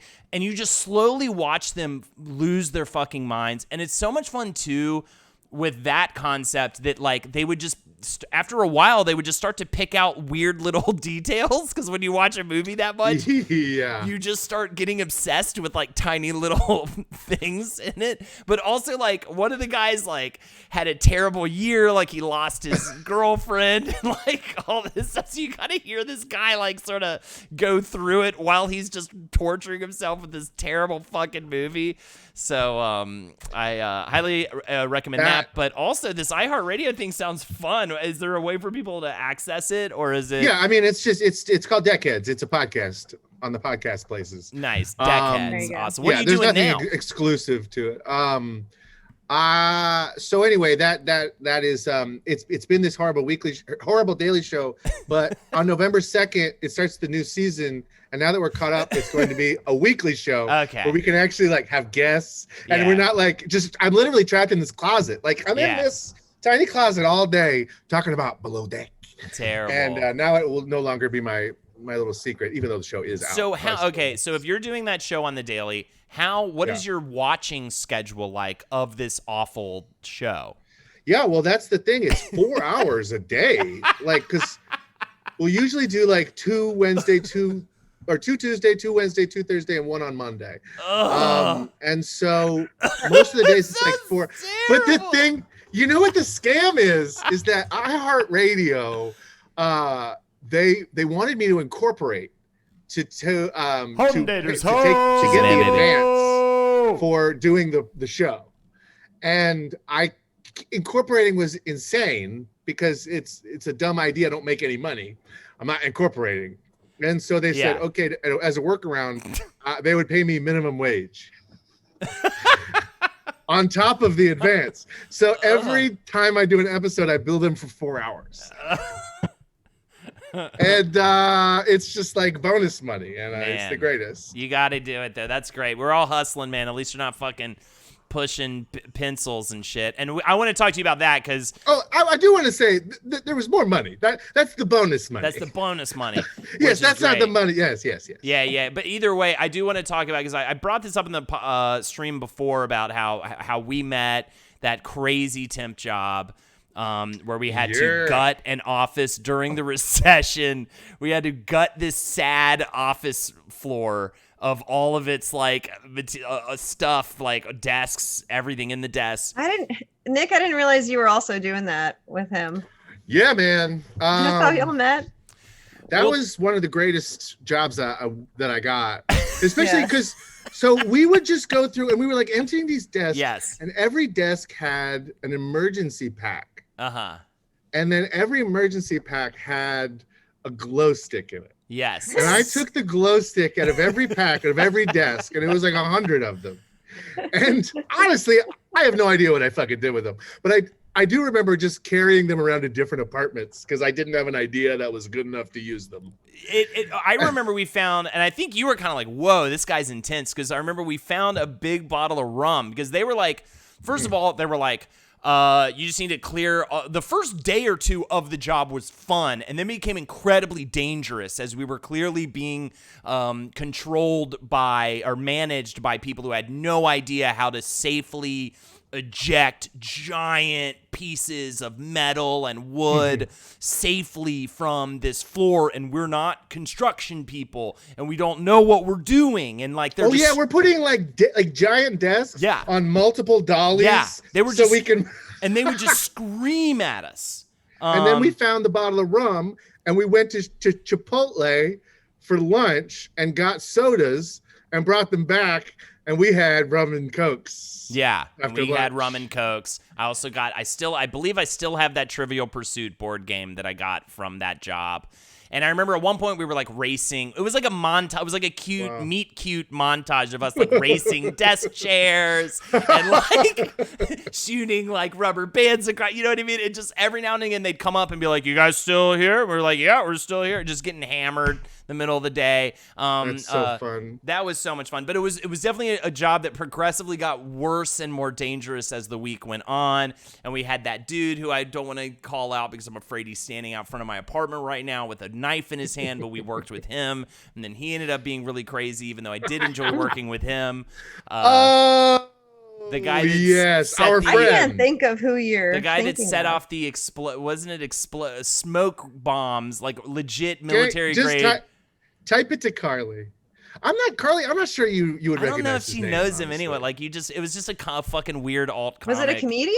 Yeah. This is a guy. And then when it started, he did this character in an alt comedy world where we're all doing characters. You know, it's like sometimes you'll do a character, whatever, and then you'll think of another character. You do it stand up, whatever. This guy did one like offhanded character, and then did that same character for like almost a decade. And never did another character. And it's just like, I was talking to him once and he was like, my plan in comedy is to do it long enough that my friends make it. And then I eventually just start working with them. Oh. I mean, I was like, that's your plan? That's plan A? I mean, it's like, that does end up being part of it. For sure. Here, sorry, I've just covered the whole screen with this. I'm posting the Getting It Rich. I don't call that. thing. That's not a plan. That's called a hustle. of some That's kind. just part of it. Like, I need to like work with really smart, creative people who are professional, and you know what I mean. And eventually, hopefully, if I make good connections with people who are smart and professional and think I'm funny, then maybe things will happen. You know what I mean? Yeah. Maybe. I did the opposite. I glommed on to Murder Fist. Yes, you did, and that was And a then- horrible and then it idea. was like, these people don't seem to be making it. You know what? It's just, guys, listen, chat. It's just hard. Where there's a lot of you know what I mean? And it's just different people pull different Don't weights. make I don't really want money. to name names, but either way, there's a lot of people. You know what I mean? It's just hard to put food on the table with that many hands in the pot. So what you want to do is you want to do a sketch group with like 2 other people, and then that you could maybe Cut it off. Interesting. Wow, so you've learned. Okay, now go back to FSU. We saw the state, and we were like, they fucking did it. They have a They did fucking 18 people. You know what I mean? There's God. dudes I still never heard of in the state. 9 of them, you know their name. It's bonkers how many made it. It's crazy. 4 of them work currently as popular directors. Yes. And have written 4! multi-million-dollar, massive box office hit screenplays. I've read their book about writing screenplays, a couple of them. Oh, sure. It's insane how much more successful they are than Murder Fist, but it is still, you know what? But we ended up, I have a moderately Those guys aren't even the ones that are directors.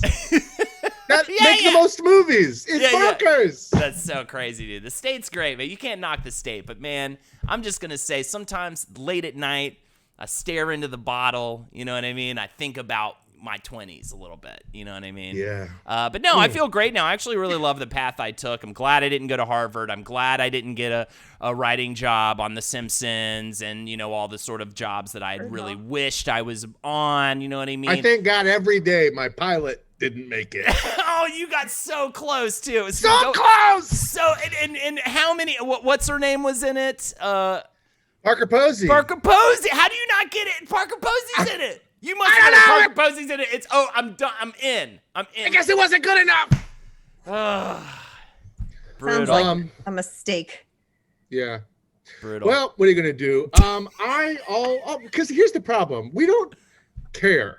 It's like if we land at don't have to go into work. Yeah. Then it's I win forever. I had a realization pretty early on after I left my day job to just stream and podcast full time. And I'm able to live comfortably. I'm not Mr. Moneybags, but I don't have to, think like I don't get stressed out if like I'm going to take Lexi out to dinner like I used to. And, my late 20s, early 30s, and she's like, I want to go to the fancy place. You know what I mean? She's Wow. like, No, I think we met her. So We know that's. Oh, what's up, Anna Loves You? Thank you so much for the shout out. And also, by the way, Silent Squee just paid Nick, by the way, speaking of living comfortably, $10 to sing whatever your number one go-to karaoke song is. And we'll do that at some point in the hour. I'll walk you through it. We'll have to have you share your desktop audio with us through Zoom. But it's very easy to accomplish. So you can do it. We'll figure that out. But either way, or we'll just hear you singing without the background music, which actually might be funny. She's a man, baby. Spork, thank you so much for the sub. 5 months, you fucker. Thank you so much, Spork. We are rocking it. 70 people watching right now. Here turning out for Nick. As we hang out with him for the rest of the hour. Then we'll say goodbye to Nick and hello to Ed Larson. It's his birthday. We're going to talk to him about his new movie coming out, or that already came out, How America Killed My Mother. It's going to be fun. Everything about our discussion about that movie is going to be fun and happy and in no way sad or troubling. So... I also, you might be overselling it. I want to say this out loud because I keep staring and I've thought about this before, but your logo, like this press shot of the two of you and your font choices, all that, whoever put that together, it's beautiful. Oh, the website? You're Megan. Like, all of Paxel. your branding Who? is gorgeous. Megan Paxel. Awesome. Megan Paxel. Let me give you her Instagram handle. Sure. Let's Twitter, put it in the chat. Yeah. Let's give the credit. Because it looks so good. Oh no, Mega Mag, you subscribed and it didn't pop up. Well, man, baby, and thank you so much for the sub. So there you go. But we love here on the stream. It's at Megan Patsel, MEGANPATSEL. She did such a great job. And it's so cheap, and I could not recommend it highly enough. And I go back to her and do like new stuff all the time, and it's usually like super quick and super cheap. Dude, Incredible. This is legit good. Like honestly, the detail in it being on like the wood too is really nice. The font's a little similar to Whitney Cummings' podcast font, but we'll just kind of we'll push past that. What the fuck? I'll kill her. My logo's pretty good too, chat. So I just want to throw it out there. It's very good. I don't know who made it though. I can't remember the guy's name, but very good logo, for sure. I think Jake used somebody from Dorkly. Nick, what else can we talk about? I think I want to ask you a little bit more about your podcast, actually. Not the shitty boat one. Good. But that is so funny, though. Do you guys? It's so strange. I don't want to ask you about the show, but the podcast in general. Like, if I listen to it, will it be an experiment in listening to someone like slowly cracking? Because also, I bet if I go back to like March episodes when pandemic was just starting and everyone's panicking, or like when there were riots happening right outside your door, out there in LA. Yeah. I bet that would be some really interesting, like you trying to talk about this boat show, but you can tell like a man is clearly like having a full mental breakdown. Here's how many episodes we had in production, because our show is really it's a lot of production, because we record like a pre-cap, we call it, where we like introduce the idea of the week, and then we interview someone who's made money doing this, and then we go out and do the thing.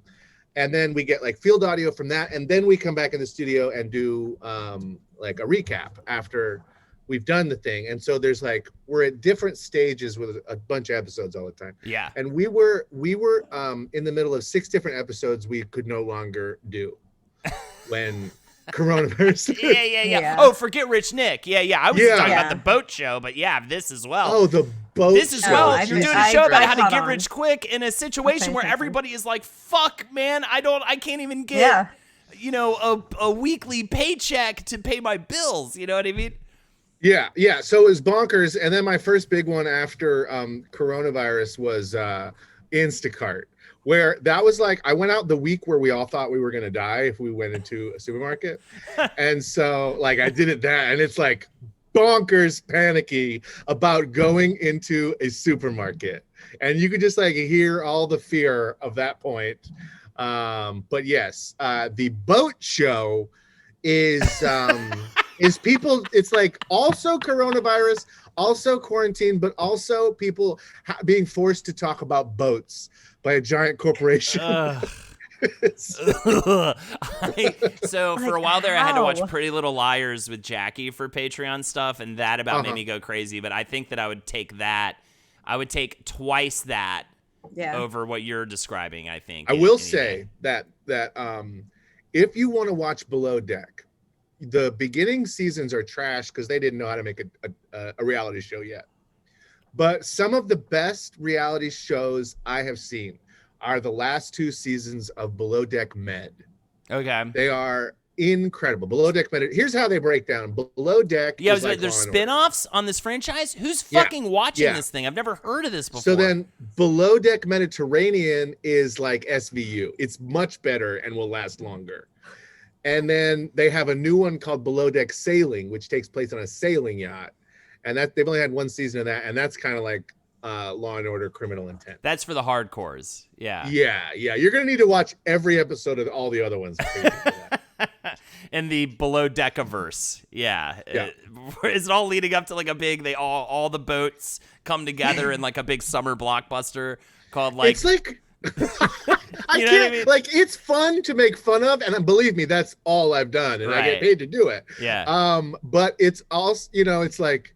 At the same time, I have watched 200 episodes of a show. For 200 hours, I've watched this show, and for another 200 hours, I have talked about this show. Does Lyra go crazy? Does she have? Oh, please, no! It's a show. She's too busy watching Housewives. Right. She'll watch some of it, but she's certainly not like watching it with me. Is she a 90 Day Fiance person? I love 90 Day. We both are, buddy. Oh my God. I it's on pause right now because of Corona.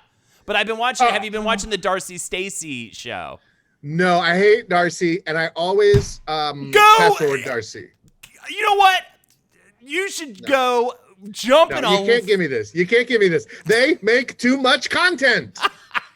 They talk to people for too long. I enjoyed Darcy with her first relationship. 2 seasons. Great. Get out. I'm not doing a new guy. You're not putting new people in here. It's Georgie's great. He's no. He's a fucking glass of milk. And Stacey's dude is Florian is clearly cheating on her. Like with this other woman. I'm watching Where Are They or What Happens Now or whatever the Are those good? I haven't seen any of the like. Great. They're great. That being said, I fast forward through almost all the stories. The only story that I watch every time is what's the South African bartender who moved here to like do work on his girlfriend's house while she went to party in Jamaica? Yeah. Story. That's my favorite fucking story because they hate each other. He's in the bathrobe drinking a cup of whiskey at 9 in the morning, and then the woman comes up, her friend who she's stuck him with, and she's like, "No, take my whiskey," and he's just like, "God, my life is fucking hell. My life is hell." It was so. It's nonsense what we're saying. I love that storyline. Sinjin. Sinjin. That's what it is. Sinjin. Yeah. And that woman is fucking trash. She is. I also will wait till I'm out of here to tell you which of our friends I associate that woman with. Sure. I have a friend that I associate every person on 90 Day Fiance with. Okay. Anybody? Michael. I'm Michael? No, you're not Michael. That's Will Miles, baby. Because he is not bothered by anything. Yes. So funny. Sinjin's kind of like that too. Well, he gets into fights with her or whatever, but he seems so easygoing if you in comparison to what the situation is, where he just is stuck in this house in the South.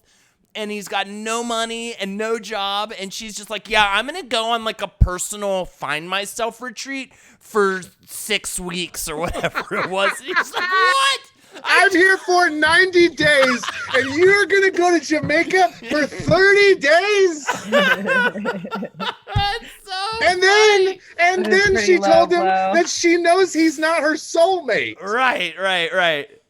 It's like you don't have to say that. Like you don't have to say shit like that. You can just let shit like that live in your fucking head. That one with the guy in Morocco. Remember that one where she gave him the money to open a business and then he stole the money and then she stayed with him. Yeah.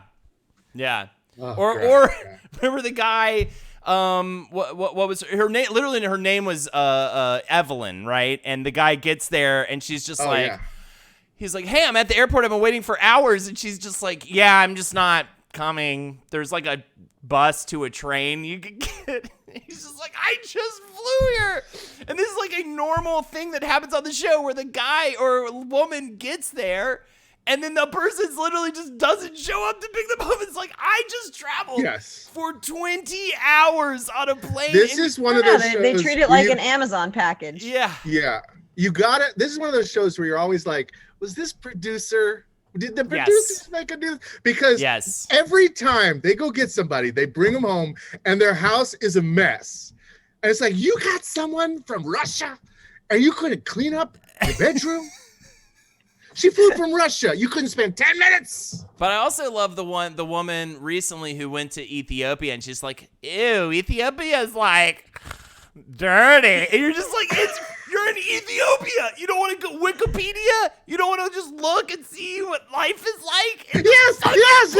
They're like, this is the bathroom? And it's like, yeah, that's our bathroom. Yeah, that's what they do for bathrooms. You squat over a fucking, pot. How did you not Google it?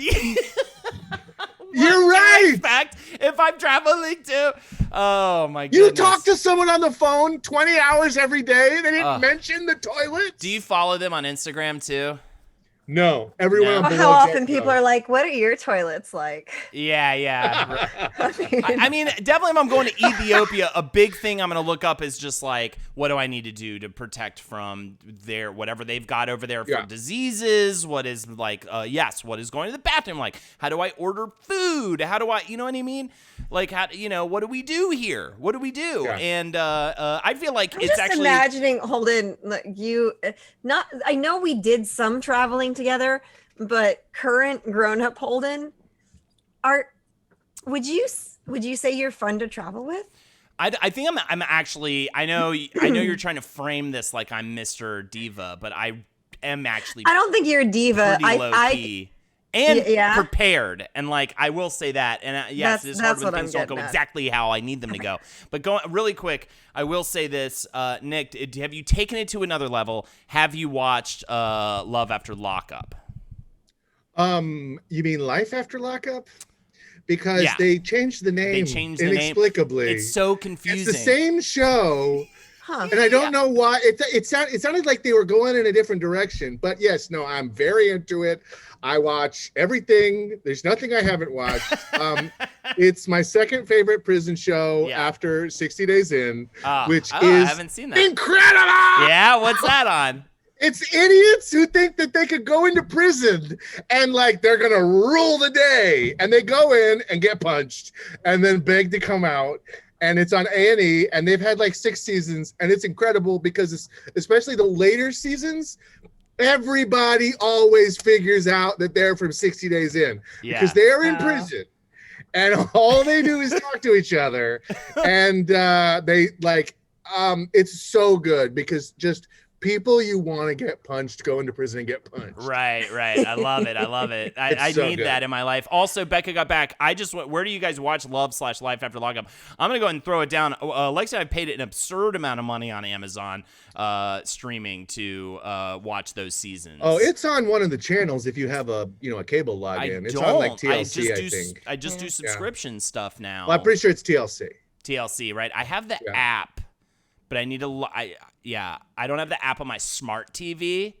Yeah. So oh no, it's on Lifetime, which I also don't have on my smart TV. Lifetime, which is interesting. I literally I hold the button and I go, "Hey Siri, bring me to whatever channel or whatever show." And oh, sorry, shut up, Siri. Wow. And, oh, that was Siri. Siri, Siri turn on the fire alarm. So ready to help you out. Shut up, Siri. Wait, were you done? Are you done talking? Was there more? I don't know. I started laughing. All right, there is more. You have to sing a song for us before you leave. Oh no. Yeah. This flew by the way. Thank you. I want to have you back, of course. So I used to have a show in Brooklyn, New York. Yes. That Brooklyn, the one you were assuming. And every other week, so twice a month I had this show. And then every other show we had the same sketch group perform, and it was, you guessed it, Murder Fist. Thank you. At Red Star in Brooklyn. And then after that show, Good Wings. we had karaoke. Yes. And so there are two songs that I used to karaoke all the time. And one of them is Miss Jackson, and the other one is Sublime's Bad Fish. Ooh, okay. So what are we going with? I don't know. I mean, I guess, I don't know. Put it whatever the first person writes. Whatever the first person in chat writes. Is it Bad Fish or is it I'm Sorry, Miss Jackson by the Outcast? Who is the donation from? That was from Silent Squee, but Bad Fish is the winner, coming in from April 5000. There it is. Multiple Bad Fish, and Silent Squee said Bad Fish, so win situation. Everybody's on board. So, I'm excited. I have full faith that you are going to be a karaoke dream. Oh yeah. So the dream. Watch look, out. Look at the curtain behind you. Labels. That's amazing. I just had to turn my lights on. You probably have already know to do this, but go to YouTube, just type in the name of the song in karaoke. For Zoom, you're gonna click share screen and then go to. This is for me. Yeah, you're singing it. Oh yeah, sorry. So pull up the YouTube karaoke version so you can like sing it, even though maybe you just know the words. But okay, I'm sure there's a karaoke version. If not, there'll be a lyric version that you just sing over it. Yeah, I got it. Great, and then click on share screen at the bottom of your Zoom window, and then go to advanced, and then music or computer sound only. Okay, it says you have disabled screen sharing. Yes, I definitely did that, and I told myself earlier to fucking not do that, to make sure that was set up so that I didn't have this awkward fuck moment with you. Now it is disabled. Wow. Okay. Now you should be able. Now it's enabled. I've enabled you like my mother enabled my father's drinking for multiple decades. Okay, so I am sharing. What is it? You go to advanced and just the sound. Yeah. And then just music and sound only. Oh, okay. Okay. Yay, kamikaze. Oh yeah, I'm Trapman. so The air fryer is in the dark, deep depths. I don't know what happened the first time I sent it out, kamikaze. But I'm glad you got it. Oh hell yeah. It's a nice one. Okay. So perfect. Hear that? Yep. Okay, we're going into it. You're good to go. We're just doing it, huh? You're good.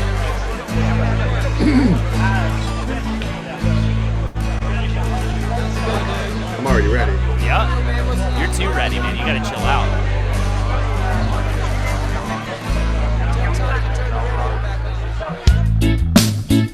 When you grab a hold of me,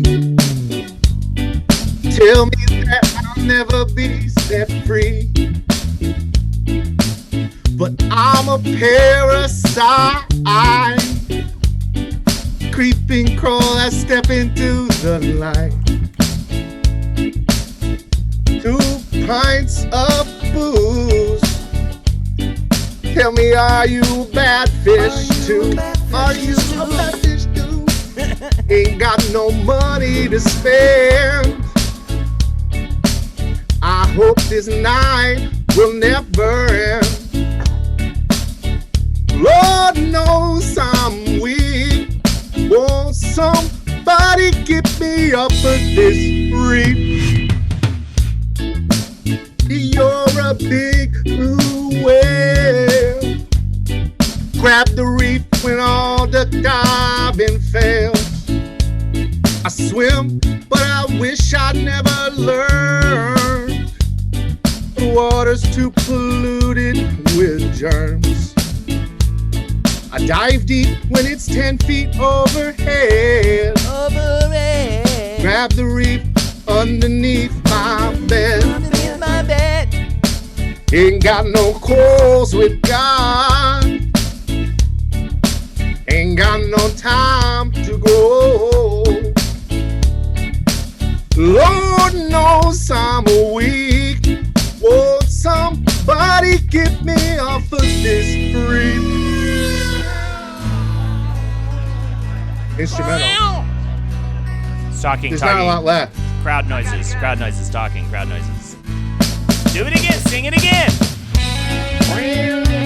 There's no more. Just play the whole thing again. Do it again. No. The water's too polluted when it turns. And Holden definitely peed on the coat. All right, please. I may have I do a podcast about boats. Ain't got no quarrels with God. Do it backwards. Sing the lyric in reverse order. Ain't got no time to grow. Lord knows I'm a weak. Won't somebody get me off of this reef? There it is. There it is. Love it. Thank you so much, And Nick. what for a lovely joining us voice tonight. you have. We thank you. Tons of people love it. Definitely check out Get Rich Nick. Don't go to the Earwolf website. They're holding those episodes hostage. Free Get Rich Nick. That's your Actually, hashtag. they're supposed to be holding them hostage, but they didn't, and they gave our episodes back to us, even though in the contract they were supposed to keep them. Oh, cool. They But really didn't we can want still it. make money off of them, advertising wise. Yeah. Nice. Awesome. Well, thank you so much. I'd love to have you on this or This any was so stream fun. in the future. Oh, It's so fuck good yeah, I would catch love up to. with you. Let's do another Anytime. movie watch night too. Yeah, for sure. Please. Take care. How do I stop sharing? Oh, just click at the top of the window. You just click stop share. There's like a red button at the top of the Zoom window. Oh, there you go. Yeah. right, cool. You're fine anyway. When you leave, it'll stop sharing anyways. So Oh, I'm not going anywhere. Okay, I'll leave. you're allowed to. I mean, you can stay for the next hour with Ed, but No, please, you believe probably me. wanna Ed go. needs his time to Ed, shine. Ed does need his time to shine. Him and I don't put out enough content together, so we gotta do this. All right, take care, buddy. All right, thank love you again. guys. Bye. Have a good Thank one. you. You too. Same to you. All right, let me bring in. No, you're gonna bring in the boys. I have to do a quick potty break. You're potty break, Okay. but this is the time I need you because I have to send the emails out. Okay, go potty break. I will talk through the email sending. I just don't like to miss the hi. And we already got Ed in the chat, by the way. Yes, Ed, I'm Good sending old you your Ed Zoom invite right Jones. now. That was so fun. I haven't seen Turner in I don't know. I don't even know. I was about to say 6 months, but it's probably been over a year. Oh, it's been we did a movie night the other night, but there was a group, Yeah. so it was nice to actually get to chat and catch up. He's so funny. So yeah. that was awesome. So Good to Ed, see go him. ahead and do your pee break. I've sent the stuff out, and they can join whenever they want. Ed, by the way. Yeah, guys, the final hour of the stream, we're talking about How America Killed My Mother. I spared Ed the rewatch of the trailer because I'm sure he's secondhand watched it 50 times this week. We watched it in the I want you to stretch. I'm stretching it out. Either way, 3 minutes. Either way, let me expand this window, by the way, because once those big old boys come in here, it's gonna be big and bad in here. Yes, the incentives tonight, $5 will make it do an animal impression of your choice. $10 to choose one of us to perform a karaoke song of your choice. We do have another one coming our way for Carly. I don't know, what genre? I believe you asked Anxious Spider-Man. I'll let her answer that question when she gets back. We'll definitely, I think that was an Anxious Spider-Man dono. Yes, it was. Thank you again for that. We will have her perform something in this hour, and if you would like to get somebody, I bet Ed will probably do do a little singing or something after he talks about his dead mother. So if you want to donate for that, I think you're gonna have a good time. I'm looking forward to the Thai food I got sitting right behind me. I am ready to slam that fucking down, I'll tell you that much. Ed, how the hell are you? You are now connected to audio. Home daters, home. She's a man, baby. Happy birthday, Eddie, from Anxious Spider-Man with the $10. Thank you so much. Ed. What am I doing? I don't know. I can't hear you. Can you hear me? Oh, wait. It still says connecting to audio. So let's do it. Okay. There it is. There it is. What's up, buddy? Is. I'm learning how to use the microphone on Zoom and Twitch. I'm getting better at this shit. Hell yeah. I would actually say you could turn your mic up in the audio options if you want. In the audio options? All right. I can do that. Yeah. Might as well go ahead and get that out of the way. Get you nice and loud. Select the microphone. How do I audio settings? So there's an upward arrow. Yeah, audio settings. Yeah. And turn it up and make sure that box is unchecked. Is that better? Yeah. Make sure unchecked. Use separate audio device. No. The automatically adjust microphone volume. Make sure that is unchecked. Do you see that under the microphone? Business. No. Okay. Oh, that is not checked. Great. Oh, it's at as high as it can go. Great. Something I guess seriously under the sea was so fun. Hell yeah, you're here, Ed. Welcome. What's going on? Carly, Holden. Oh, it's so good to see you, Carly. Okay. David might stop by. Happy birthday. Happy birthday to you. There it is. My birthday. I get it. It's for me now. The birthday dragon. Yeah. I get birthday dragon. Give me your dragon with my birthday. I want to go roar and I want to go fire. Here, where's the good one? There. He does a good patooey. That's a good bird. Why does he do that? I don't know. He didn't like he didn't like the soldier he just ate. Yeah, he ate like a bad egg and then realized it was his own kid or something. Dragons are a complicated bunch to say the least. Talk about you know birthday. what I mean? Man, when's the last time you seen Reign of Fire? I love that movie. I don't know if I've not seen seen it. Reign of Fire. With Matthew McConaughey, and he's like, it takes place in a not too distant future, and dragons have like rehatched from Earth, and they scorched the entire Earth, and all the humans are underground now. That sounds excellent. Yeah, I haven't seen that. Yeah, that sounds fun. Reign of Fire. Reign of Fire. Was there a dragon in the movie? There's a bunch of dragons in the movie. Good. And they all got to fight Matthew McConaughey and someone else cool. And he's just like, all right. You're a bunch of toasty fuckers, aren't These- you? Yes. These dragons get older and I stay the same age or whatever. You know what I mean? It doesn't even I say like it a right. dragon that can light my weed. All right. It's like you're not even saying all right anymore. You're just making noises. Yeah, bongos. A lot of fun stuff happening these days. You watching Lovecraft Country, Ed? Home daters, horse. She's a man, baby. Thank you for the 10. Soat. I'm happy to see the new episode. I think I've seen. I guess the next one's coming out on this Sunday. I saw the last one. I think it's my favorite thus far. Really? Oh wait, I didn't see last night. The one before. Okay, yeah. The one last week was super good. The sci-fi one, right? I really loved it. What's the genre this Time week? traveling. No, you said you also haven't seen it? I saw just a little bit of it, and Julie fell asleep, so I just canceled it. She always falls asleep, doesn't she? She's a sleepy lady, but we had been drinking and swimming in the pool all day. That's it was fun. already late. Man, it was nice. I would love Julie to. rented a pool for me for my birthday. That's awesome. That's We did great. a small social distance hang with like 10 people. It That's was so great. cool. And she just came home. Yay! Is she mad or is she cool? Is she upset with you? Very cool. Yeah. Lexi's Why is just she been bad? Carly Why is that the Shanko. first question? Lexi is like a violent bird these days. It's Uh-huh. like, "Caw," and she's like kind of over my head. You know what I mean? I'm just like trying to escape her, That and makes she's just, sense. "Caw, caw," you know what I mean? Beaking me and stuff. Yeah, that's what I would be if I had to live with you again. Could you imagine? Hey, we were all roommates. Yeah, at one point we were all roommates. Could you The three imagine of us lived together. Yeah. us all quarantining together all right. in that apartment?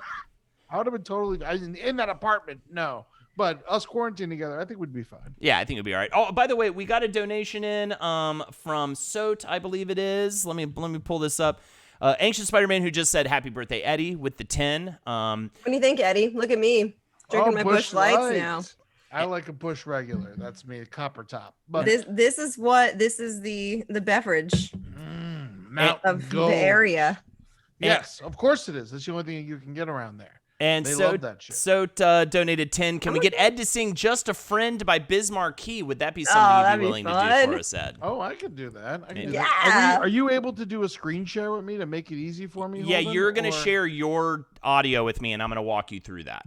Okay, cool. It's It'll be not tough. fine. We're All right. professional now. We figured out how to do remote karaoke. We fucking I love it. handled it. Because last time I was crushing it, but you could barely hear it. Yeah. Now it's going to be Killa Illa. Hell yeah. Um, if you are gonna do subs for me doing karaoke, I prefer Disney songs and like anything old. I like a good blues song, a good like a Midnight Hour, Soul. a Blueberry Hill. These are just suggestions. I'll do some other stuff. And he'll even do, Song of the South stuff. So, I mean, he really loves to kind of get in there with the Disney racism. So, definitely. Oh, yeah. Oh, yeah. There's be a laughing place, laughing place, laughing Oh, place. wow. Welcome to the laughing place. Somebody watched that earlier today. Good. Hey, chat. At least I don't know any songs from that fucking movie. You know Zippity Doodah. Yeah, I guess I do know that song. That's a good one. It's all Splash Mountain. Yep. Yeah. Yeah. So it's all the songs from Splash Mountain. That's a good shit. Here's a great question. Two-parter. Favorite theme park, favorite ride at any theme park. Doesn't necessarily have to be at your favorite theme park. Okay. All right. Favorite theme park. I gotta go California Adventure Awesome. out here. It's my jam. I love it. I love Disneyland, but California Adventure, you just get hammered all day. And they got they got a lot of fun rides. And then favorite ride. You know what? I'm gonna do a throwback that a lot of people might not know, but it's more of an attraction than a ride. Sure, that counts. Yeah, the experience. Alien Encounter. At the old they got rid of it because it was too scary at Disney World forever ago when I was a kid. It was basically off of Alien, and then Cool. they work up, they're like warping you. They're showing you how to like warp back and forth, and then they accidentally warp a giant bloodthirsty alien, and then you're locked into a seat, and it's like breathing on your neck, and it eats like some dude above you, and you get sprayed with blood. And it was like so scary, and everyone freaked out, and like they had to remove it from Disney because it was so scary. This looks Wow. fucking It was. rad. I went on it a bunch when I was a kid, and it was fucking rock and roll. And there's like a robot kind of looking DJ almost looking guy a little bit. Yes, yeah. XS Tech. He was one of the. It was that guy was voiced by Robin Williams. Oh, cool. Yeah, no, it was unbelievable. It was unbelievable attraction, but now it's long gone. This looks super dope. That's awesome. Mikey Exotic says, "Happy birthday, Eddie." If I need to see a wall of happy birthday ads, or I'm never going to stream again for the rest of my life. That is not true, but so don't be like, oh, don't do it now because then he'll stop. But it's like, why are you here then? Okay, you know what? I deal with a lot of pressure. Okay, chat. Yeah. You got it coming at me left and right. What do you want me to do? Okay, I didn't vote for him. I voted for fucking Kodos. Well, are you talking about? Is that a Simpsons reference? Yeah, it's one of my favorite Simpsons lines. Remember that when the election is either two-party system will never work. Don't look at me. I voted for Kodos. Oh, so good. All right, we got a lot of happy birthdays in the chat from all these fucking people, dude. I thought of stubby farts. That's I good. thought of one of my favorite rides from my lifetime. Please, And and favorite theme park from you as well. Yeah, I mean, I gotta think a little bit because I haven't been to a ton of them. Theme parks were like a big deal growing up. To go to a theme park was like, whoa, that was like buying a video game or something. I've said this a million times. I've said my favorite story about Carly was when she had a birthday party and she felt like she was just tall enough to ride all these rides, and so all of her friends went to this theme park. And she invited a bunch of friends, and then she was not tall enough, and she wore like super tall shoes and all this stuff, and she wasn't tall enough to ride any of the rides, and then she had to watch her friends ride a bunch of fun rides all day. Watch the friends ride the ride. That was at King's Dominion. Which was a like great theme park. Yeah, that was 12 years. Yeah, she's still working on it. I will say, I guess for me, Carowinds, just because it has a place in my heart, but they did have Wayne's World, and that was super cool. And for ride, Busch Gardens had this crazy ride, and no one was there that day. In Virginia, and we got to ride in the front of it, and I was literally crying from the tears were running down my cheeks because it was so intense. It was like an ice ride. I forget what it was. So, anyways, that was my quick spiel, Carly. I'm tossing it to you. So I mean, favorite park, I think because of the childhood memories, is King's Dominion. Mm-hmm. I don't know what that place is now or if it maintained, but that was getting to go to Valhalla in my mind. Just where else? That paradise. And then the best ride I think was actually in San Antonio, and what became the Six Flag Fiesta Texas. But before it was bought by Six Flags, it was just its own weird little theme park. And they had one called the Grizzly Bear, which was a wooden roller coaster. Hardcore, man. Yeah, That awesome. thing blasted. And I mean, you definitely left with like bruises on all sides, and it wasn't a comfortable ride, but it was great. Yeah, That's always my favorite. The Cyclone. April. Yeah. Wayne's World had the Hurler, which was a wooden roller coaster that fucking ruled. And what was awesome about the it Cyclone is still legitimately one of the best roller coasters. I could ride the Cyclone, 10 times and be content for another.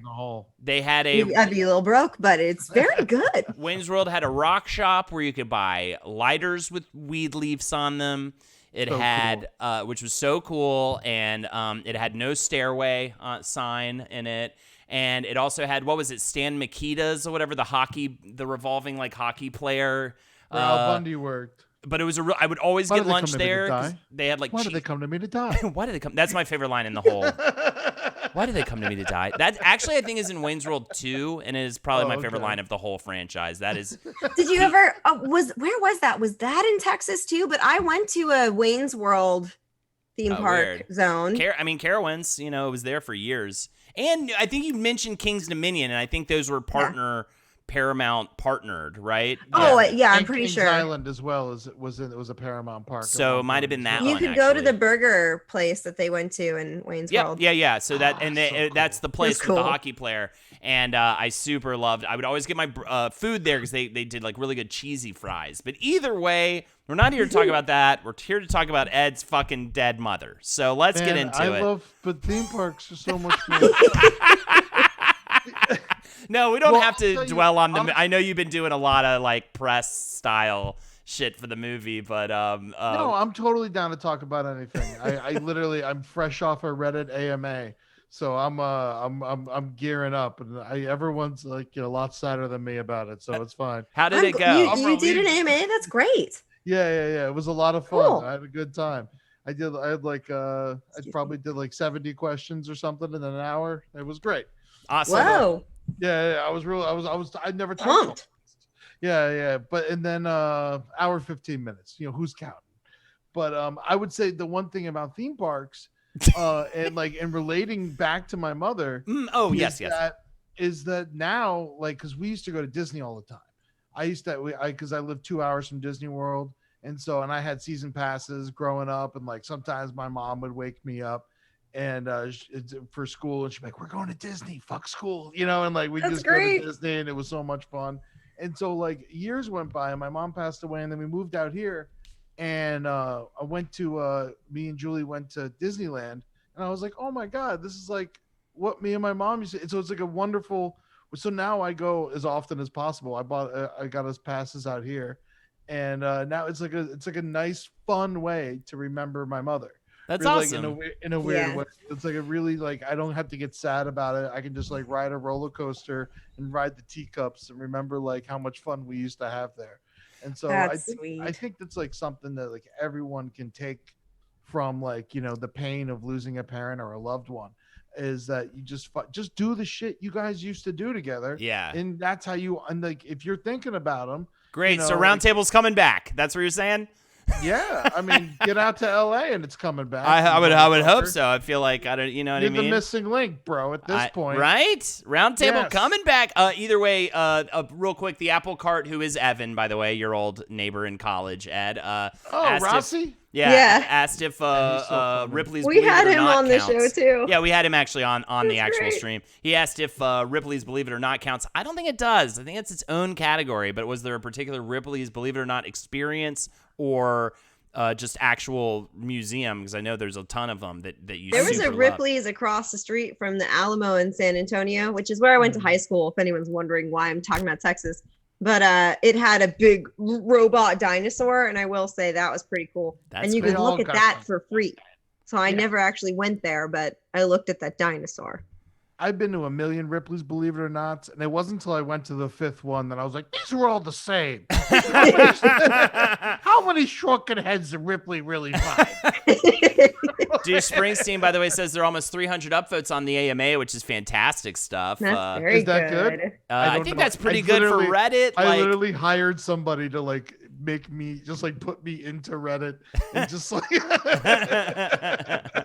Brad out of hell said you shared that memory with me during your AMA, the thing about your mom and the theme parks. But Ed is a psycho about theme parks. Like, I remember when we went to Disneyland when I was out in LA, he was like, all right, cool. I'll get there at 9. You guys just, whenever you get there, just text me. And like, he'd already like been on a bunch of rides and. Well, all right. And also, you guys were planning on going at like 4. 1 or 2. Yeah. And I was like, I'm going to get there at noon. You know, like, I'm going to ride some shit. And I read like, and honestly, it was great. Because I got like a 9-month pass because it was only $50 more. That's right. To get a front of the line pass for the day or be able to come whenever I want for like 9 months. And I was like, well, I'm obviously going to do that because I live 2 miles from Universal. Yeah. And so, that was the best. Or yeah, Because, not like, Disneyland. We went to Universal and it was We went to awesome. I just Universal. loved having a drink with you at Moe's Tavern in the Simpsons world. That was so surreal. that was cool. unbelievable. That was so much fun. That's That why was I super love- fun. love that. Well, so Ed, you know, one of the things we talk about here when traveling is reasonable again, the first place we want to go is to come visit. Oh my God. You were supposed to come for your birthday. I know. Yes. And it all got In fucking June. kaput. And it got ripped from her. It got ripped Yeah. from her like as like a fucking Like a thick with leech. child. Yeah, that I birthday. wanted I was gonna make you get yourself out of that hole. I wasn't gonna What? help you It was with like that as one. if she was thick with child, and the child was ripped from her by Donald Trump and the pandemic squad, whoever's controlling things over there. Amy Coney Barrett came to her One house way or and was like, another. excuse long me, you as got you it know. in you. I'm gonna get it out. Said, who are we voting for in this election? Who are we going? You know, I'm not gonna say who I'm gonna vote for, but it rhymes with Mickey Mouse. I mean, you know, there's only one choice, and if you make the wrong choice, then I don't know what to fucking tell you. We're secret not friends if that happens. There's one day I snapped actually not too long ago. I woke up hungover and upset with myself because I slept too late, and I immediately was like, fuck, I'm out of coffee, which is the worst because then I have to go walk a block and get coffee. And I saw this old man who literally parades around the neighborhood with like his old man shopping cart with literally signs of you-know-who for you-know-who plastered on every side of the cart with his dumb fucking hat like he's rooting for the Patriots, but it's not football. It's a fucking real-life thing. And Life and death. Yeah. You know what I mean? And I walked past him. I just had enough. I was just so frustrated. Obviously, this was mid-pandemic or whatever, not too long ago. And I just like walked past him. I'm wearing the mask. He's at least wearing the mask. But I walked past him. I just went, nope. And then he was just like, you're wrong. And then I just turned around. And I was just like, over 200,000 people are dead. And just like kept walking. And I was like, man, he got me though. You know what I mean? He kind of got me what he got what he wanted. Oh, because that's all he wants. He Like, loves he's it. going out starting for fights. He's not allowed to say go fuck yourself. That gets you in trouble. Yeah. But you're allowed to root for the president. No matter what, you're allowed to root for. That's their way of telling all of us to go fuck themselves in a polite way. Yeah. Where they know that any response from us like gets their goat and like. I know, and I literally, dude. I You can't give in. You just call them ugly. You just like you look ugly. Right. You know, I'm you just do having stuff like like a that. wild time here. I mean, it might be because I think some of the interactions, I mean, they're obviously limited, but they're also filtered through a progressive person. You know, like Byron probably does filter out some folks, but the truth is I've had some really good political discussions here, and it's kind of blowing my mind. We don't always agree on everything, but I will say there's been back and forth, and really it's the first time in my life I've experienced that, because in Brooklyn nobody really disagrees with you. They just right. Well, it's so not just that that. it's been Different things fascinating. matter out there, you know. There's different priorities. There's different things going on. then we still really do care often about the same like core, we all do. belief, That's the like thing moral. that fucks me up the most. Yeah. It's like when you sit down and you talk to someone who's like really Republican and really on the other side, you get down to it and you talk about like what your beliefs are. We all agree on pretty much everything. It's like we all want our kids to have a good education. We all want people not to be sick. But like, how do you get there, and what's the way you do it? That's where and all the fine print. That's how you do it. And then the other side of it is just like, just want to. Racism, Yeah, I was literally just about to say, I'm a simple guy. I just want those white people to stop shooting those black people, and then we could kind of maybe work from there. You know what I mean? We could talk about abortion and each stuff. other, for fuck's sake. Yeah. Sure. Absolutely. Every giant mass shooter has been white. Yes. Except for like not everyone, but like I would put most of them. Yeah. There was the percentage-wise, yes. guy. There was the. There was the one out here, not too like in the San Fernando Valley. There was those guys, and then there was, but that's about it, man.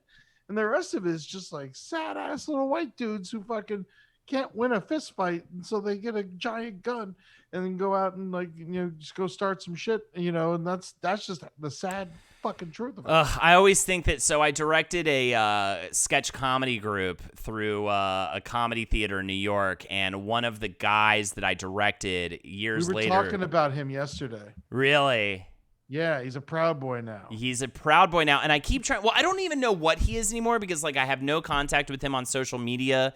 And then I got curious. Hey, what's up, Madeline? Why can't we be friends? Why can't we be friends? Why can't we be friends? Why can't we be friends? Says Madeline. Thank you so much for joining us today. Also, real quick too. We got a good chat. Sure, Ed should be a judge for Art Smackdown. I'm sure Micah Sherman had hit him up about that. Micah hosts a art competition show that we're going to raid after this. Obviously, you're not going to do it tonight, but and that is a sock on Eddie's mic. Shoot that guy. But also, your username makes me put you on a mental list. You know what I mean? What's his name? Shoot that guy. So yeah, that's not good. Yeah, it's not good. No, I'm just kidding. It's fine. It's probably video games. Yes. Still, Socks are good for sound dampers and also a makeshift pop filter. Absolutely. I'm kind of naked on mine, but either way. I got a sock and a handkerchief in there. And it's all for you guys. It's for your precious little eardrums. So we don't pop our peas and our pussies and our pee pieces. Yeah, shoot that guy shoots people virtually. Exactly. But either way, this guy I used to be really good friends with, says MDLA Spaceman, with online and play games and shit with, became one of the founders of the subreddit The Donald. Oh God, before it was banned. It was the worst. That's awful. Yeah, this guy was like one of my favorite members of the group. I thought he had a lot of potential.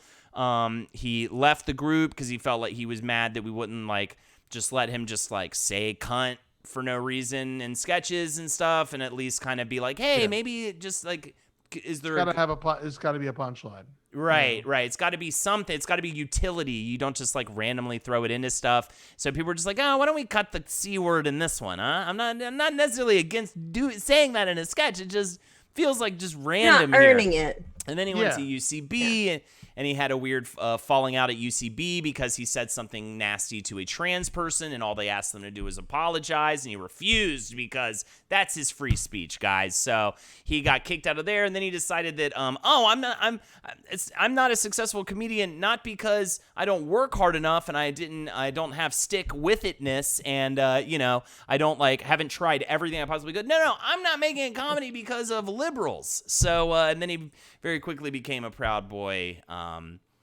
And I'm so curious. And every time I see a video about Proud Boys or footage of a rally or something, waiting for him to show up and shit. Yes, with a sawed off bat. Yes. And I've seen him in stuff back in the day, but the funniest thing about this guy too is that the leader of the Proud Boys is a comic. Yes. Or was a comic. Right. Well, founded Vice, then sort of tried comedy. Is such a strange route to open hatred and violence. You want to make people laugh. Yeah. That's the whole point, right? Is to go out and make everyone's day better. Isn't that why we do comedy? That guy reminds me almost, I don't want to compare him to us, but he has a lot of anger I'm saying like there was a lot of comedy that we did. It was like anger fueled kind of, but like not not real anger though. We just gave absurdity. A voice to the bad guy. Yeah. Yeah. No one was good, and that was it. No, there's no good guy, no matter what. I've seen that guy in interviews, and he clearly just has so much anger, and he never figured out what to do with it, and he probably feels like therapy's for pussies, so he's not going to go that route. Speaking of, like, saying something's for pussies, Ed, have you been watching Cobra Kai? Oh, I finished it. Me and Julie finished it in 2 days. Yeah. How fucking good is that show, dude? It's unbelievable. I haven't. I barely started the first episode. The character development in that show is honestly truly unbelievable. Brilliant. I am so. It's better than Karate Kid. It's clear. It's definitely better than Karate Kid. It changes the whole thing. I could never watch it the same way again. And I'm very excited for next season. It's incredible what they did with that show, the way they flip it on its head. It kind of reminds me of another show I'm watching, The Boys, a little bit, just because The Boys kind of flips the superhero thing on its head. Either way, Captain Sin, I'm happy the gay men are trying to take over Proud Boys on Twitter and turn into a positive to take away the Proud Boys momentum. Have you heard about that ad, which has been a lot of fun? Oh, wow. They should do that. That's what they've been doing. So there's all these pictures on Twitter of men kissing, and it says Proud Boys. And oh, my God. I love it. It's great, and they're very upset about it. They have their own Twitter now. I forget what it's called, but there's like a Republican Twitter for all the people who got banned from Twitter for being disgusting. Oh, really? Yeah. Well, honestly, I mean, it's better than them being able to talk. Let them have their. So something that I've heard here, which I actually think is a very cool move. Mm-hmm. But okay, so the idea is it's an ad, right, that goes out to, some hat wearing dude surrounded, or whomever, but like surrounded by a family of, supporters, and going into the polls, and the voiceover says, you can wear your hat. You can go ahead. Like, you don't have to tell them, but when you get to the polls, do the right thing. It'll be our little secret. Ah. Yeah. And I actually don't think that is such a bad idea. They call because that, really, for a lot of people, until it starts working the other way. Yeah, they call that the touchy uncle approach. No, which is gross. Fun. But I mean, like the idea is sometimes you like, because of family or close friends, like even if you disagree, it's almost just socially impossible. Yeah. Oh, for sure. So I mean, hell yeah. Even if you can't quite handle that mess, just do the right thing and we'll get there. I just can't wait till I can wear a red hat again. I know, it's so this weird. Motherfucker, like, ruined red hat. did what like Hitler did for the tiny mustache. Yeah. And like Bill Cosby with the ugly sweater, right? Like, he's ruining like a style. But arguably, the ugly sweater and the mustache, those don't need them. Less desirable. But a red hat, it is so funny. I've seen the Made You Look Black Lives Matter hat, and I like that hat. But at the same time, I don't even want to instill a millisecond of stress in people's lives that they would feel just upon seeing the hat and then being like, oh, I see. I got a red Felice Brothers hat. I feel like a jerk every time I wear it. People are like looking at me twice. And she's just like, no, I just like this really liberal band, but they have a red hat. This fucking asshole, I can't even wear red hats anymore. Have you heard of Marcus King? No. Musician, blues, rock, dude. Yeah. Gnarly. Really good stuff. To me when we're not doing a show, but I'm totally down. I can't For wait. sure. I need more of that stuff. Just think Marcus Parks, and what is he of the network? He is a king. Oh, okay. That's how you remember. King. I got it. Yes. Three kings. The three kings of Orientar. Yes, that is. They wear, one wears golden shoes, one wears a golden hat, and one wears golden gloves, and that's how we refer to them as the golden kings of Ishgar. And Jackie's our baby Jesus. Yes, Jackie, we swaddle. But I want to ask you actually I'm curious about some things with the movie. We're gonna have you probably sing here in a second. Anxious Spider-Man, did you have a song for Carly? I keep asking you and then probably not reading your comment, but just let me know in chat if you have a specific song or if you want to just make it her choice. She'll sing that at some point in the next half an hour as well, as we come to a close in the stream. This stream flew by, and we have another half an hour though, so we're not going anywhere yet, and then we're gonna raid Art Smackdown. But before we get to your song, Ed, Yes. You did a couple things in the movie that would stress me the fuck out, like some undercover-y kind of hidden microphone-y stuff. Yes. Yeah. We had a hidden camera that I wore that was like, it looked like a button. I had to wear a black shirt. So that's why I'm wearing a black shirt in half of the movie, was because I had to wear a black shirt to hide the black button. Right. That was Wow. that was the Spy camera. stuff. Yeah. So we did that, and it was cool. I was totally down. I wasn't stressed about it, like recording people against their will, because well, not against their will, without their knowledge. And I didn't have a problem with it because I was like super pissed about what happened to my mom, and I wanted to find out what the hell was going on. And obviously, we had a lot of stuff we didn't use in the movie. We went to like 7 different places with the hidden camera, but you just use the best, the juiciest stuff you got. And I remember the one thing that was poor about the hidden camera, I don't think they're made for fat people, because my camera would like sit on the top of my belly and then like point up, and so like that's why like every shot fucking sucks, and it's all over like the ceilings of everywhere I am.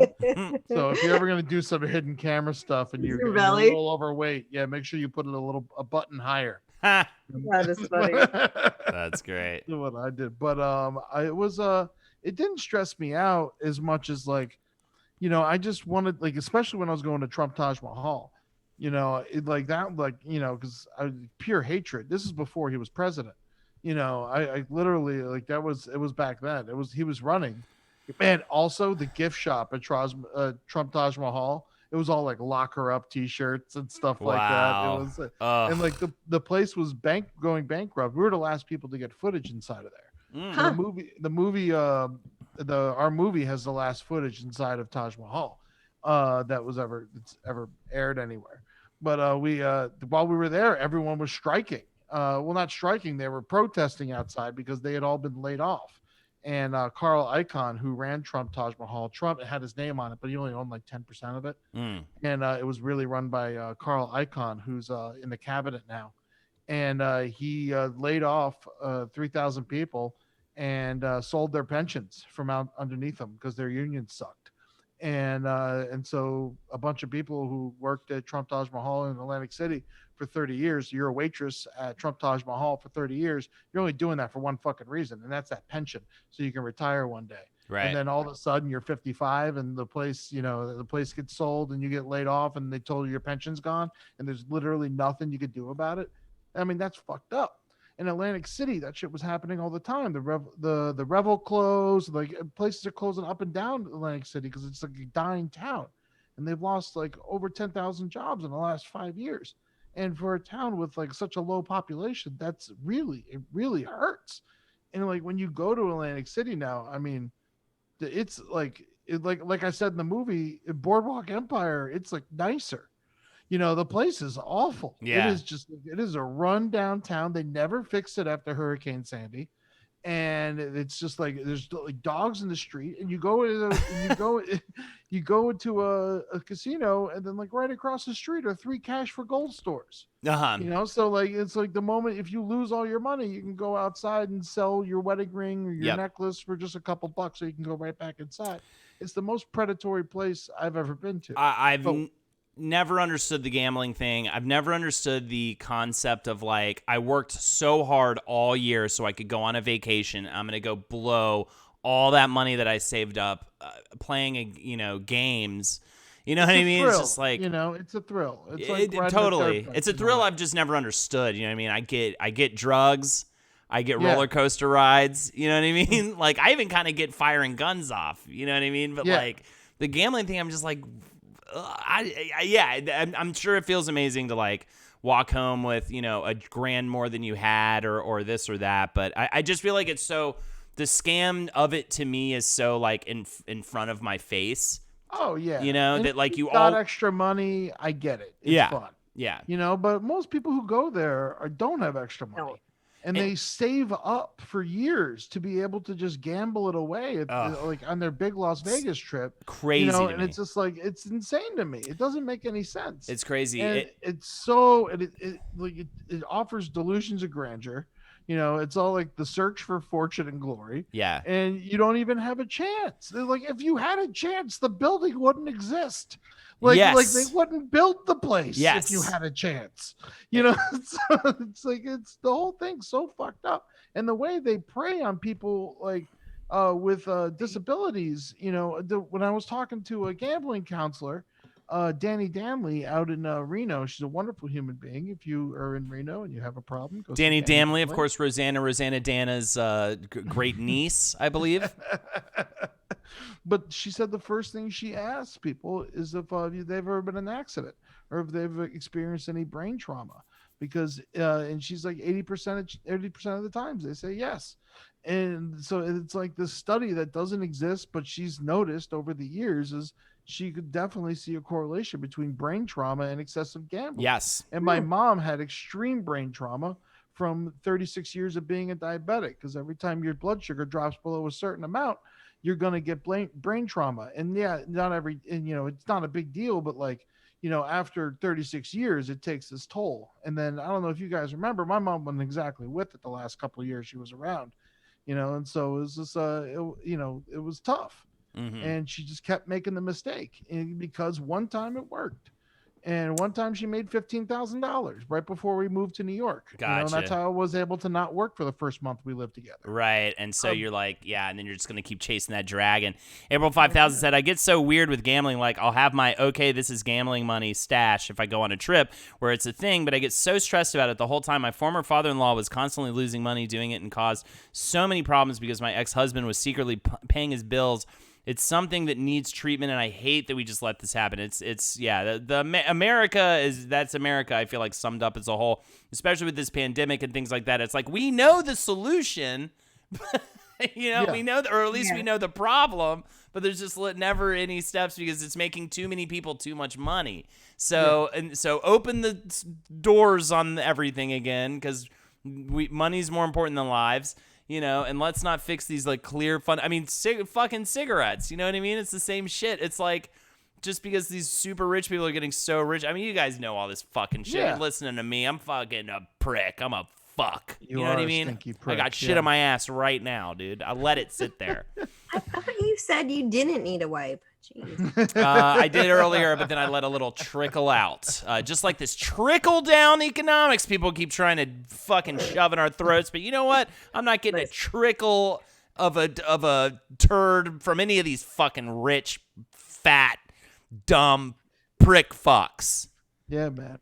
Trickle of a turd. That has a nice alliteration to it. Ed, I've been watching Letterkenny for the first time. I never knew much about it, so I have a newfound appreciation for things like trickle of a turd. I've had a couple fun times with K. Trevor Wilson. We've hung out a couple times up in Canada. Right? He's great. The big dude. With the beard.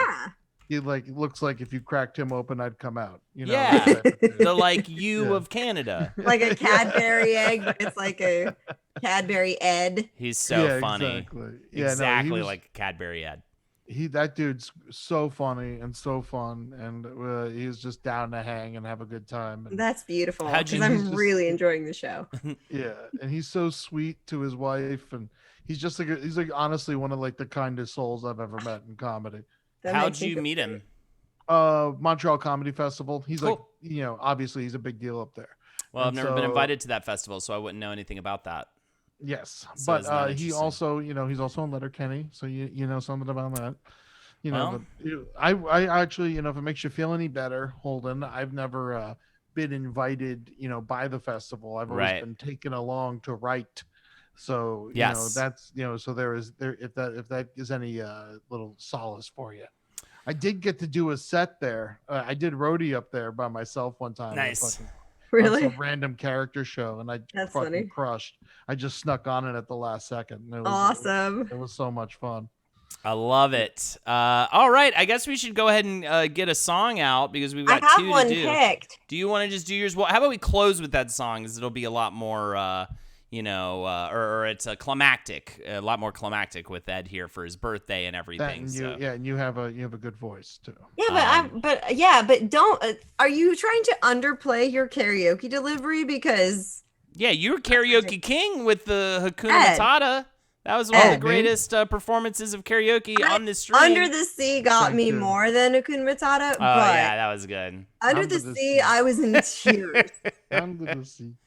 Because you lobster claws. So, let's talk comparisons here. All right, Carly, take it away while we sit back and enjoy the jams. Oh, I'm doing it. Okay. Yeah. Remember I said, because then I said the thing, the Ed, like, it'll be climactic with Ed closing it with the song. Yeah, okay. I'm sorry. I got things flip-flopping. Good Lord. What am I even doing here? I don't know. Hey. I'm going to go. Hey, you just hush. I'm not drinking today, and I'm about to fucking kill a banker. Oh, right my. now. I'm drinking these orange crushes. I can't suggest you not drinking more if you're going to kill a banker. Hi, Lexi. It was confusing. Thank you. Lexus. Thank It's 9:40. you. The basement's probably closed. I know, but I have to try because I totally forgot about it. So I set alarms. Happy birthday! Okay, I've got a tune. Tell me if I need to adjust things. You should be fine. You were fine last time. I think you're fine. Okay, thanks. I'm about to go falling down apple cart. Hey, what's the matter with your head? Yeah, yeah, yeah. What's the matter with your head? Oh, hey. Nothing with your head. Come find it. Hey. Pirate test tomorrow.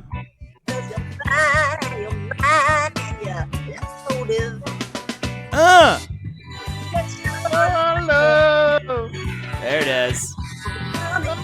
Your love. Love.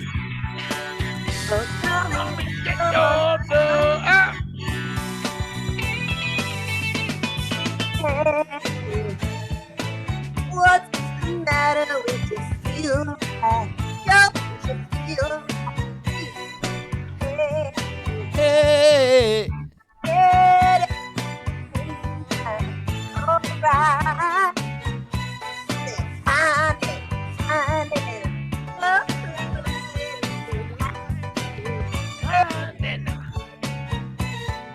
Hey. Your business. Together. Your love. Gonna get your love.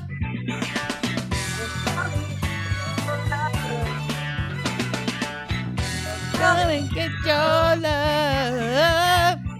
Amna says, happy birthday, Ed. Love the doc, man. Great job. Amma.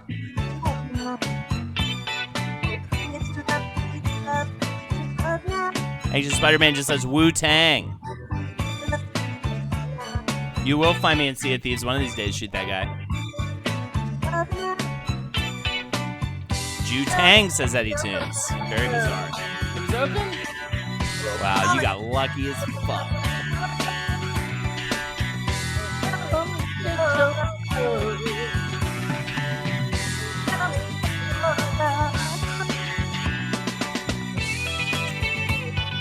Hey, what's the matter with the feel right? Don't you feel right, baby?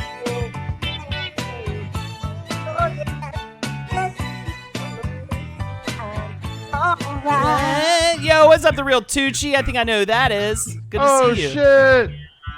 Tucci in the house. Tucci in the house. Oh yeah, we love you too. This song never fails to make me feel good. Absolutely. Come and get your love. So I sing it a little bit. Extended version over here. Oh, here, I'll text Ed about Marcus King while this is happening.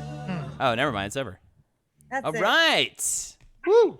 So happy to have you in chat, Tucci. And we've got another 15 minutes. Ed's gonna sing us a song, which is gonna be mandatory fun for everybody. We've got another 10 minutes though to shoot the shit. Yo, what's up, Adam? Love y'all. HBD Ed, ANS. I think that ANS is ass and sex, I believe is what he means by that. So it could be Wirtz is looking for a little bit of ass to have some sex with, which I think is a little upsetting, I would say. Oh my. I mean, I don't find that upsetting. You know what I mean? As long as like everyone's like giving the thumbs up. I can't tell you how many times it could be Wirtz, whoever that is, has cornered me at a party. He's like, you know what my favorite movie is? I was like, dude, you've seen a million movies. What's your favorite movie? He's like, Serbian film. I like it because I fantasize about living in it. And I was like, man, I've heard that movie's just so fucked and ugly and vile in all these different ways. You know what I mean? Like, why would you want to fantasize living in that? He's just like, it's my need. I need it. You know what I mean? And he just keeps saying, I need it. I need it. He did make me watch like a black and white abortion movie one time. Always looking for some butt play. Absolutely. You're just like, do we have to? Of course you do if you're hanging out with Adam. That's our buddy Adam. Of the worst images of my life. Right? Our buddy Adam and Sam. Adam, what's the name of that movie you made me watch? You know what I'm talking about. What was the abortion movie you made Ed watch that was in black and white? I'm kidding, Chain Gun Wolf. There's a reason I have a machete sheath hanging from bed now. Hell yeah, it's because of Adam. Ooh. Oh, nice. Yes, McManwich, you got to you're hanging from bed now. You know, he's spoken like a true fucking person with a machete. Yeah. By the way, today, it's my birthday, and like I got like a couple Lake of Fire. That was the name of it. But like today, like I just got a random package with no note with a giant axe in it. And it was just like I love my birthday. God, man, the last thing I got was Jackie sent me the fucking Mariah Carey autobiography, so I gotta read that now. Basically the same thing. Henry's making me read Dune. Jackie's making me read Mariah Carey. I've lost my life to these fucking siblings. You know what I mean? Doesn't make any sense. Both of those things sound like a nightmare. Dune. I mean, like I'm so excited for the Dune movie. It looks very crazy. Well, it just got pushed to October 2021. Ed. Okay, that's fine. Everything's been pushed. Yeah. I gotta wait a full year for Jungle Cruise. You know, you might as well wait for Dune. Make sure it's done right. Well, don't worry. I didn't, with certain someone, sell a podcast idea based on that movie coming out in December. So everything's fine over here, and I'm happy about it. Like, it will never end. Like, Donald Trump has cost me so much money. I mean, not to go back to that, but, like, he's cost me money. Like, he's cost so many people so much money. It's so funny. Yeah, but life's a lot harder now than it was 4 years ago. Oh, to be living in New Zealand, man. How fucking rad that be. They're just, like, at clubs, you know what I mean? Just enjoying their life. I mean, do they have clubs? I mean, is it like a sheep bartender? They're like is it like a wolf bouncer? They're like built in the mountain and stuff, stupid stuff like that. Yeah, like cups made out of stone and shit. Yeah. How do they fucking live out there? Every goddamn animal's got a wuzzle on the end of it. Yeah. Oh yeah, Chain Gun Wolf. I mean, Serbian film was literally the worst movie I could think of off the top of my head. I've never seen it. I never would. I just read the Wikipedia description and shit like that, and I'm like, I'm good. Cool. I'm glad that is a thing. Yay. Do you have a Wikipedia page yet, Holden? I don't think so. You got to make one, dude. You got to set yourself up. You got a fan base that you. Is that another thing you have to do now? You have to create your own Wikipedia? No. This is the thing. You let other people create it for you. That's how you earn. You know what I mean? That's how you earn it. I mean, it's good to start it off with something. I mean, I don't have one, so I super don't have Holden, one. do I have a Nightbot command? Is it Carly? Exclamation point Carly does your art website, your website, not your stream, which is Carly Bad Speed. What are you streaming these days? Carl's Bad Speed. Well, you can see my name. You can just click that. That's Thursdays I'm doing karaoke, and that's been super fun. Sometimes Byron hops in and he'll do some like live slide tunes, which is really cool. On Saturday, we'll be doing the tarot experiment, and that's with Katie from Reform Tours, and then Kate Deitzer, who's also rad. We've been having a really good time with that. And then I'm doing a little adjustments as far as some other streams because I did a stream with Lone Star Kate. Cool. Who Yeah. I believe you both know, right? The like but pregame. She's been in and out of town for a while, so I'm gonna start doing a stained glass stream, and then once Are you staining glass? I got everything I need for my birthday to do stained Be glass, careful. like all the glass cutting and soldering tools and stuff. Ah, so terrifying. I know. Cool. It's so cool, is what you meant to say. I mean, it's cool for you, but I just want you to be careful. Scary for me. Don't cut your fucking tits off, is what he's trying to say. I'm not gonna. My tits are gonna be fine. I never said it. Jolden said it. He's putting words. If anything, don't cut your breasts off. Is that controversial? I'm so glad that you're concerned for my breasts. In but really, 2020, is that really the thing we're worried about? I mean, yeah. I've got a well-ventilated area. Cancel Holden in chat. Great. Cancel. I'm excited. I'm excited to start doing that. I finally got all the pieces together, but I don't really know how to do things away from the computer setup. Yeah. So I'm looking into whether or not That's I can get tough. some kind of Bluetoothy camera or something. I don't know. Yeah, something like that. Hey, actually, if you find any interesting stuff on that, I would be curious about that. I'd love to do like a cooking stream and shit like that. I mean, friends in chat, since all y'all are way smarter than I am about these things. Usually, if anyone has any suggestions over like how to do sort of a man on the street type stream, because I also want to take people around the farm. I mean, you can also use your phone. You can stomp around here. It just depends See on the how horses good your and shit? Wi-Fi is, but you can use your phone and stream direct on through Twitch. Our Wi-Fi is oddly the best it can be here. So you because this is one of those rural roads that they decided to do the experiment with by giving it super good internet. yeah. It just so happens that worked out.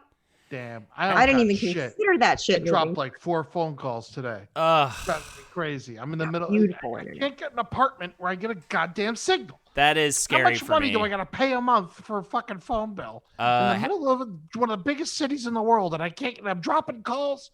You sons of bitches! I'm gonna have you head Verizon. Oh, I've had my phone for a year and a half. It's not working.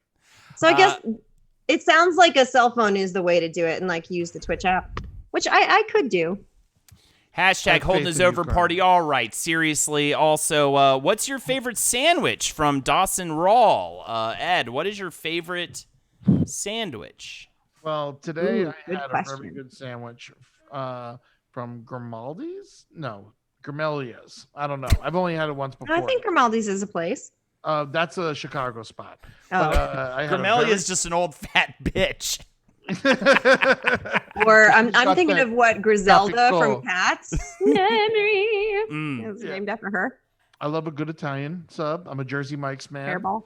I love my Jersey Mike's. And yesterday at the party, I was like, when I found out I couldn't get crabs for everybody, I decided, I was like, all right, well, we're getting Jersey Mike's and shrimp. And so that's what we did. We had a jumbo shrimp party. Nice. And we had a bunch of Jersey Mike's, like my Italian subs and my turkey subs. And you know what? I'm off the roast beef. I'm back on ham. Living that ham life. Yeah, man. I kind of do that a little bit too. I feel like I'm finally falling off of turkey and I need a new main meat, and it used to be roast beef, so maybe ham for me as well, Ed. It's nice. It's nice. Honestly, like a good ham and American, it really is like a dynamite sandwich. I know it's and there is a sandwich named after me in Portland.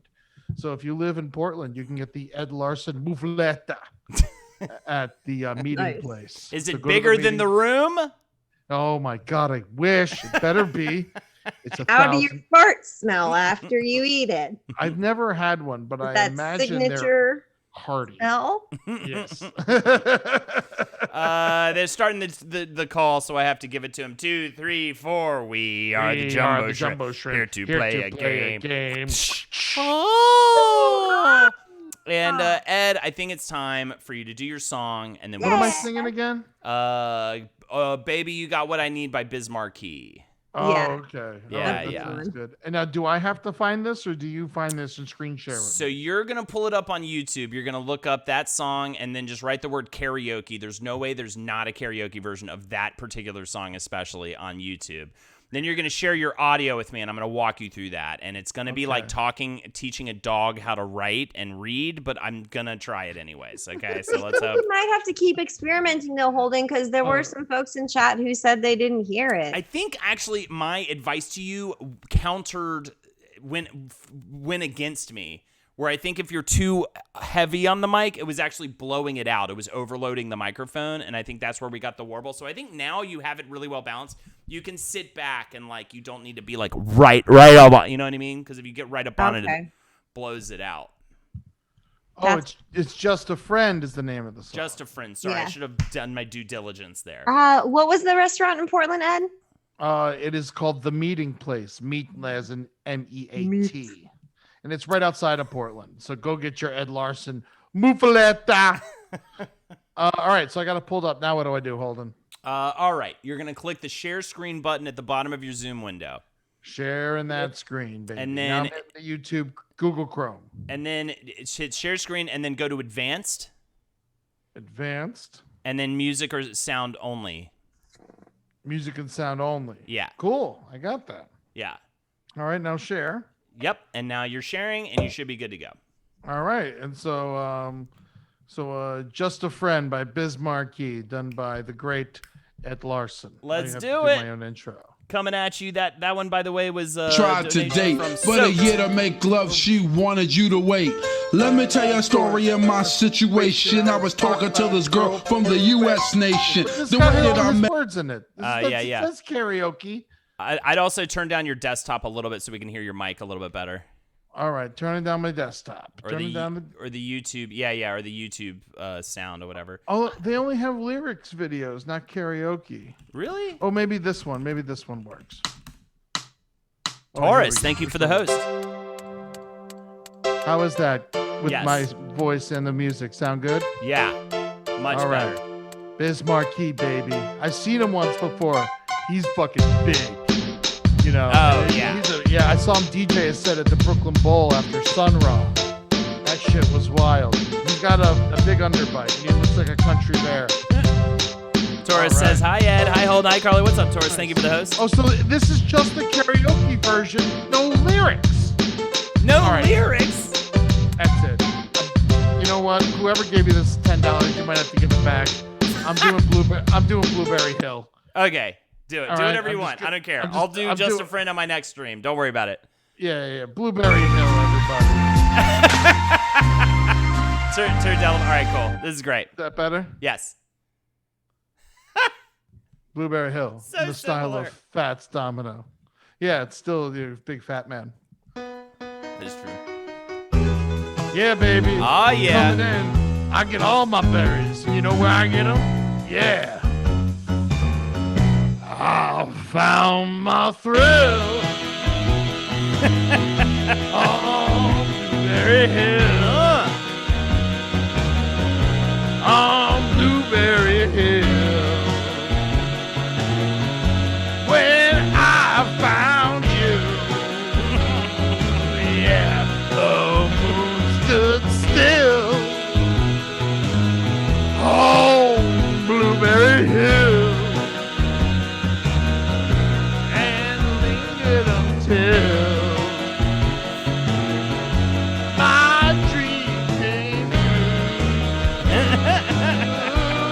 The wind and the willow Whoever's do karaoke sounds like he's drunk. He's completely sober. melody. But all of those vows you made were never to be. Apart, yeah. You're part of me still. For you were my thrill. But where is it now? Oh, Blueberry Hill. The wind and the willow play love's sweet melody. But all of those vows were never to be. Yeah, though we're apart. Baby, you're part of me still. For you were my thrill. Oh, Blueberry Hill. Oh, yeah. Amazing stuff. Thank you, all you Blueberry fans. Who's a Blueberry fan? I'm a Blueberry fan. The Dad of W says, love it. Anxious Spider-Man says, I am so happy. My heart is so full, says Spork. Yes, all right. So I hope that whoever donated for me to sing is fine with what I did. Soat, and I bet they will be, and I will be happy to do Biz Marquee on the next stream, on the cocktail stream for Soat. Either way, that's going to call it for us. We're going to raid Art Smackdown now and get the fuck out of here. Thank you. We did it. Nailed it. Great job. Always a pleasure to have you on, Ed. Of course. Guys. Love you Have too, man. fun. Happy birthday, Ed. Thank you. Say hi to Micah for me. Will do. Or well, I guess you chat. Say hi to Micah for Ed. I'll probably maybe I'll pop into chat for a second. But Yeah, pop into that chat, you dirty bastard. Jesus Go God. go rent my movie. Go do it. Yes. Go rent, watch it on Vimeo. HowAmericaKilledMyMother.com. Go check it out. It took it out of me. Okay, it took it out of me to make this movie with the wonderful Travis Irvine, and just see it and tell people to see it. Share it for me, would you guys? Please. I really appreciate it. When are you released? When are you released from the shadow of this film? I guess kind of now, right? Next year, when I'm done, as soon as if depending, I don't know. It doesn't matter. I love it, man. It's great. To be honest- By the way, I just mean emotionally, you did an amazing job on that movie, and you should be really proud. Like editing it over quarantine was really hard, but now that it's done and out, it doesn't really fuck with me as much, and it just makes me every day think of my mom and how much I love her and miss her, and I think that's it actually turned into be a big positive for me. I love it. So go check it out, guys. It was great. Made me cry, made me laugh, and definitely check it out. We posted the link several times in chat tonight, so you can't miss it. All right, I'm playing the Cowman song. We're going to get out of here. Rating Art Smackdown. Say goodbye, Carly. Say goodbye, Ed. Bye. Bye. Happy birthday, Ed. See you later, guys.